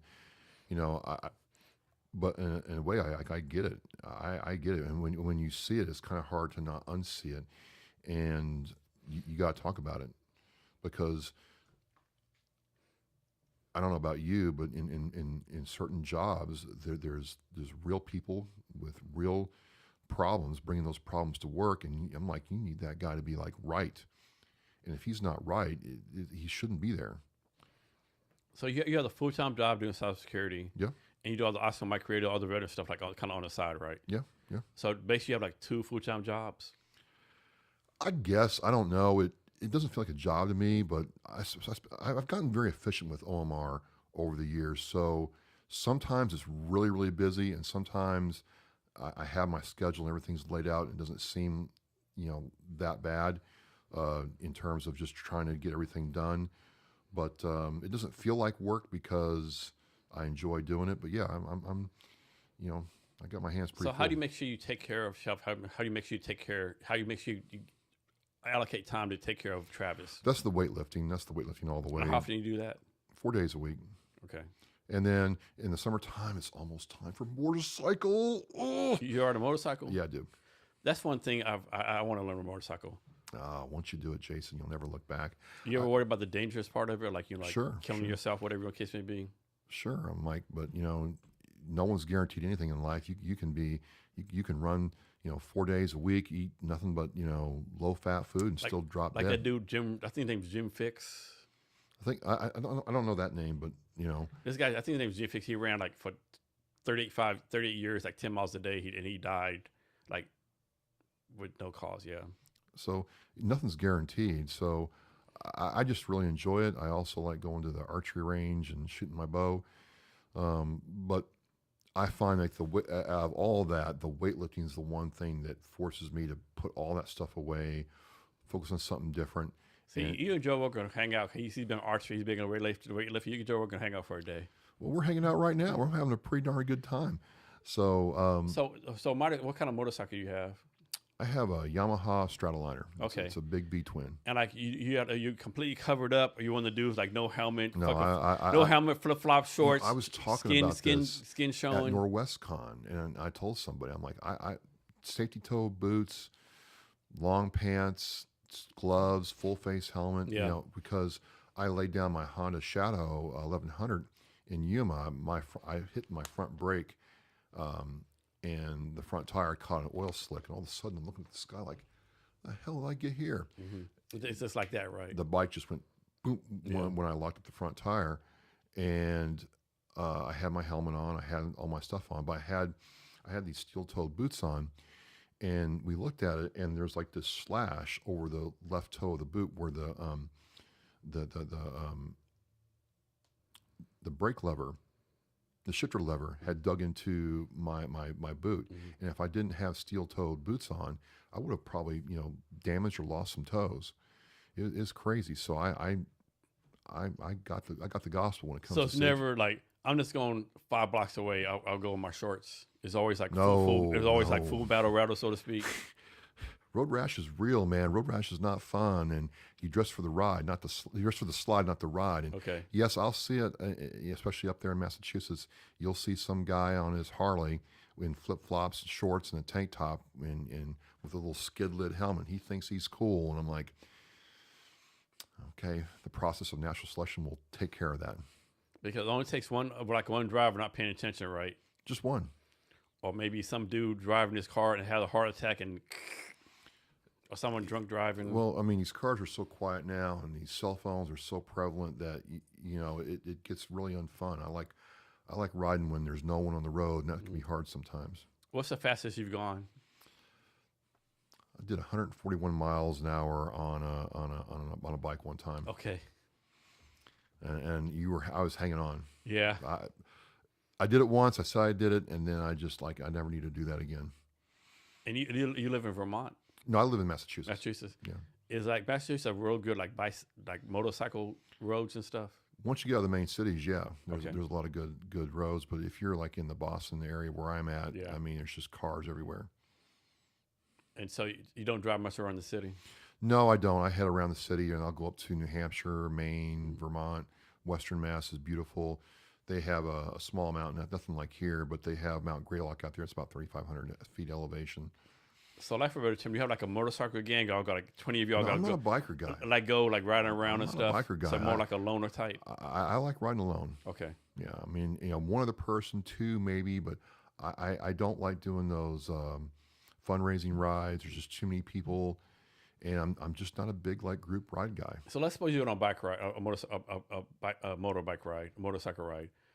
You have all your gear on, right? Do you then have like a backpack with regular clothes on? You go somewhere, change out your motorcycle clothes, put your regular clothes on.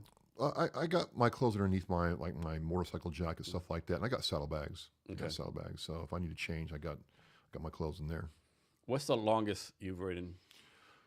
So the longest trip I've taken was from Yuma, Arizona to Boston, Mass. After the Marine Corps. Oh shit, So I did that, and that's fucking insane, man. it was great. I freaking loved it. And the longest single stretch still was from El Paso, Texas to Houston, Texas. That's a hell of that's a hell of a ride right there. That was that is fucking. I can't think of what I'm looking for now. That's fucking like man. It's sucking. Yeah. when I got off the bike in Houston, I was like, I was done. It just mentally. You did physically- I-10 the whole way. Yeah. That is no fucking joke. That was something else. And then the second time I did that, I did Boston to Bar Harbor, Maine, and back in one day. I don't know why I did that. There was no reason for me to do that, but I just got the bike and I were doing really good, so I just did it, and it was good. So I like those long rides in moderation. How often do you replace your bike? I mean, your motorcycle. Ooh, Or you buy more? You got a bike and it's yours for life. it's a bond with me, Jason. I call her Felicity. Felicity. Okay, I know most people like call have names of motorcycle. Yeah. She's mine. I'm hers, and nothing against marriage and guys who love their wives, but you know what? My motorcycle, when I turn her on and I hit the starter button, she starts for me, and she never complains. In fact, she's always happy to see me. So it's There's a one bond. for you. I always wanted this, right? So you think of like motorcycle, right? And the broken motorcycle, like in the public street. How come more motorcycles get stolen, right? I know it's heavy, but it's like this. Like I don't know. How come more motorcycles get stolen? Well, a lot of people don't know how to ride anymore. We're in the United States now. If you're in Europe and certain parts of Asia where everybody rides, that's one thing. But think about it. A lot of young people don't know how to do manual shifting anymore. Yeah. Okay. So you got to actually know what you're doing and to get it to move anywhere. And then mine's like almost 900 pounds. Like it's not easy to move around when you don't know what you're doing with it. So it's pretty good. So it's pretty kind of hard to like if your motorcycle like falls down, it's kind of hard to pick it up. No, it's a low center of gravity. I can pick it up pretty easy. Okay. I don't have to worry about that. But if you want to get in the back end of a pickup truck, that's a different matter entirely. So you ever like do any wheelies or anything like that? Any like tricks or nothing like that? No, nothing too crazy. It won't do those. No backwards driving or nothing. No. I just want to get on the bike, turn on, start it up, and then get done with the ride. You ever like a red light? It looks to the left. There's a Ford Mustang. Go, vroom, vroom, vroom, vroom, Every now and then, like challenge them to a race. It gets funny. The Harley guys try to do that, and then. I'm like, I'm gonna smoke this guy right now, and that's funny. They get all mad and upset, but what can you do? Yeah.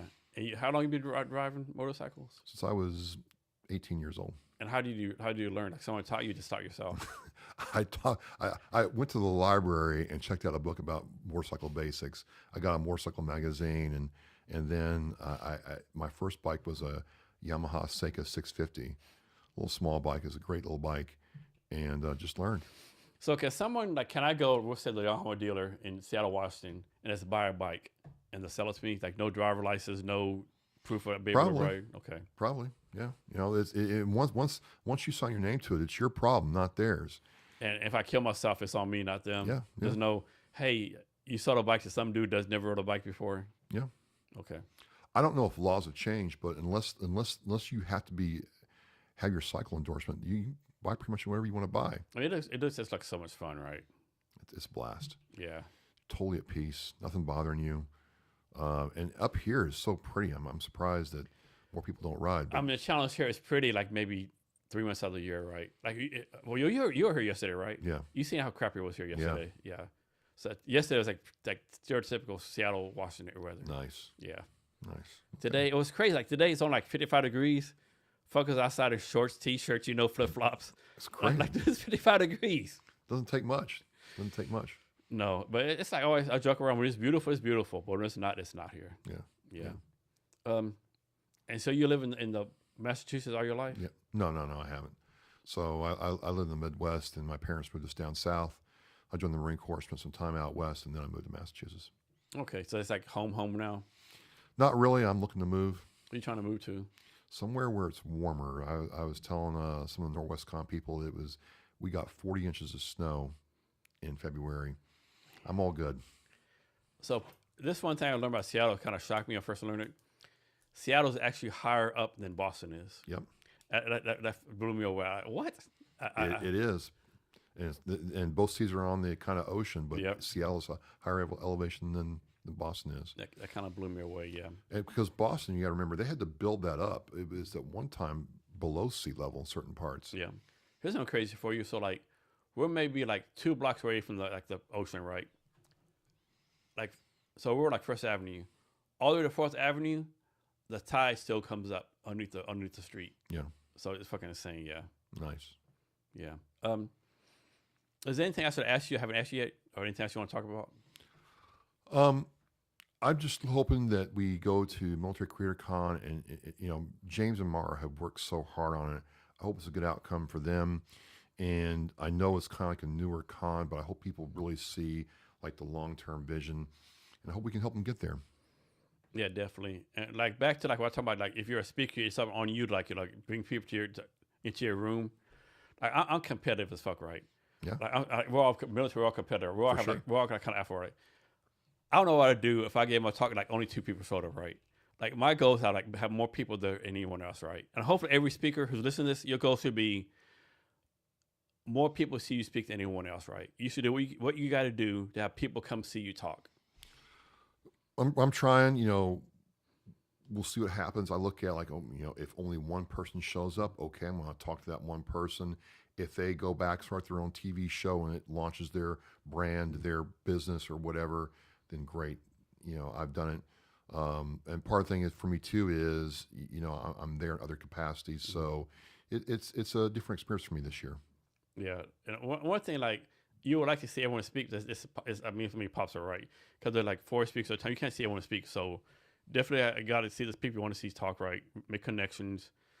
Like do meetings, like do networking. Like it's going to be a cool event, right? Let's be like, just be open to like different possibilities, I think. For sure. Well, like this, like if you had told me a week and a half ago that I would be meeting, Taylor twice in one day, and then talking for you and Taylor, I'd be like, no way. But because of MCC, this worked out, and who knows what happens next year? Maybe you come check out Northwest Con and get involved in that and meet some other veterans there. I don't know, but this is how this stuff happens. Yeah, definitely. So how can people reach out to you? It's very simple. My website is OscarMikeRadio.com, and my email address is Travis@OscarMikeRadio.com, and you can reach out to me there. I get a lot of emails. Some just go right into the spam. I check that too. So just email me. So before we get out of here, give us any wisdom or advice about anything you want to talk about. If I claim to be a wise man, it surely means that I don't know. The only advice I would have for somebody in this podcasting or creation space is you have to identify your purpose as to why you're doing this, and not just because I want to make money. That's not what I mean. Why are you in this space? What are you trying to accomplish? What is your goal? What is your purpose with what you do? And if you can identify that and create everything around that, you'll never be wrong, and you'll never be jaded or frustrated. You're going to have hard days on a good day, but if you stay to your purpose, you'll be okay. Travis, thanks for your time today. Really appreciate it. Awesome. Jason, it's been an amazing experience. And to our listeners, thank you for your time as well. Remember to be great every day.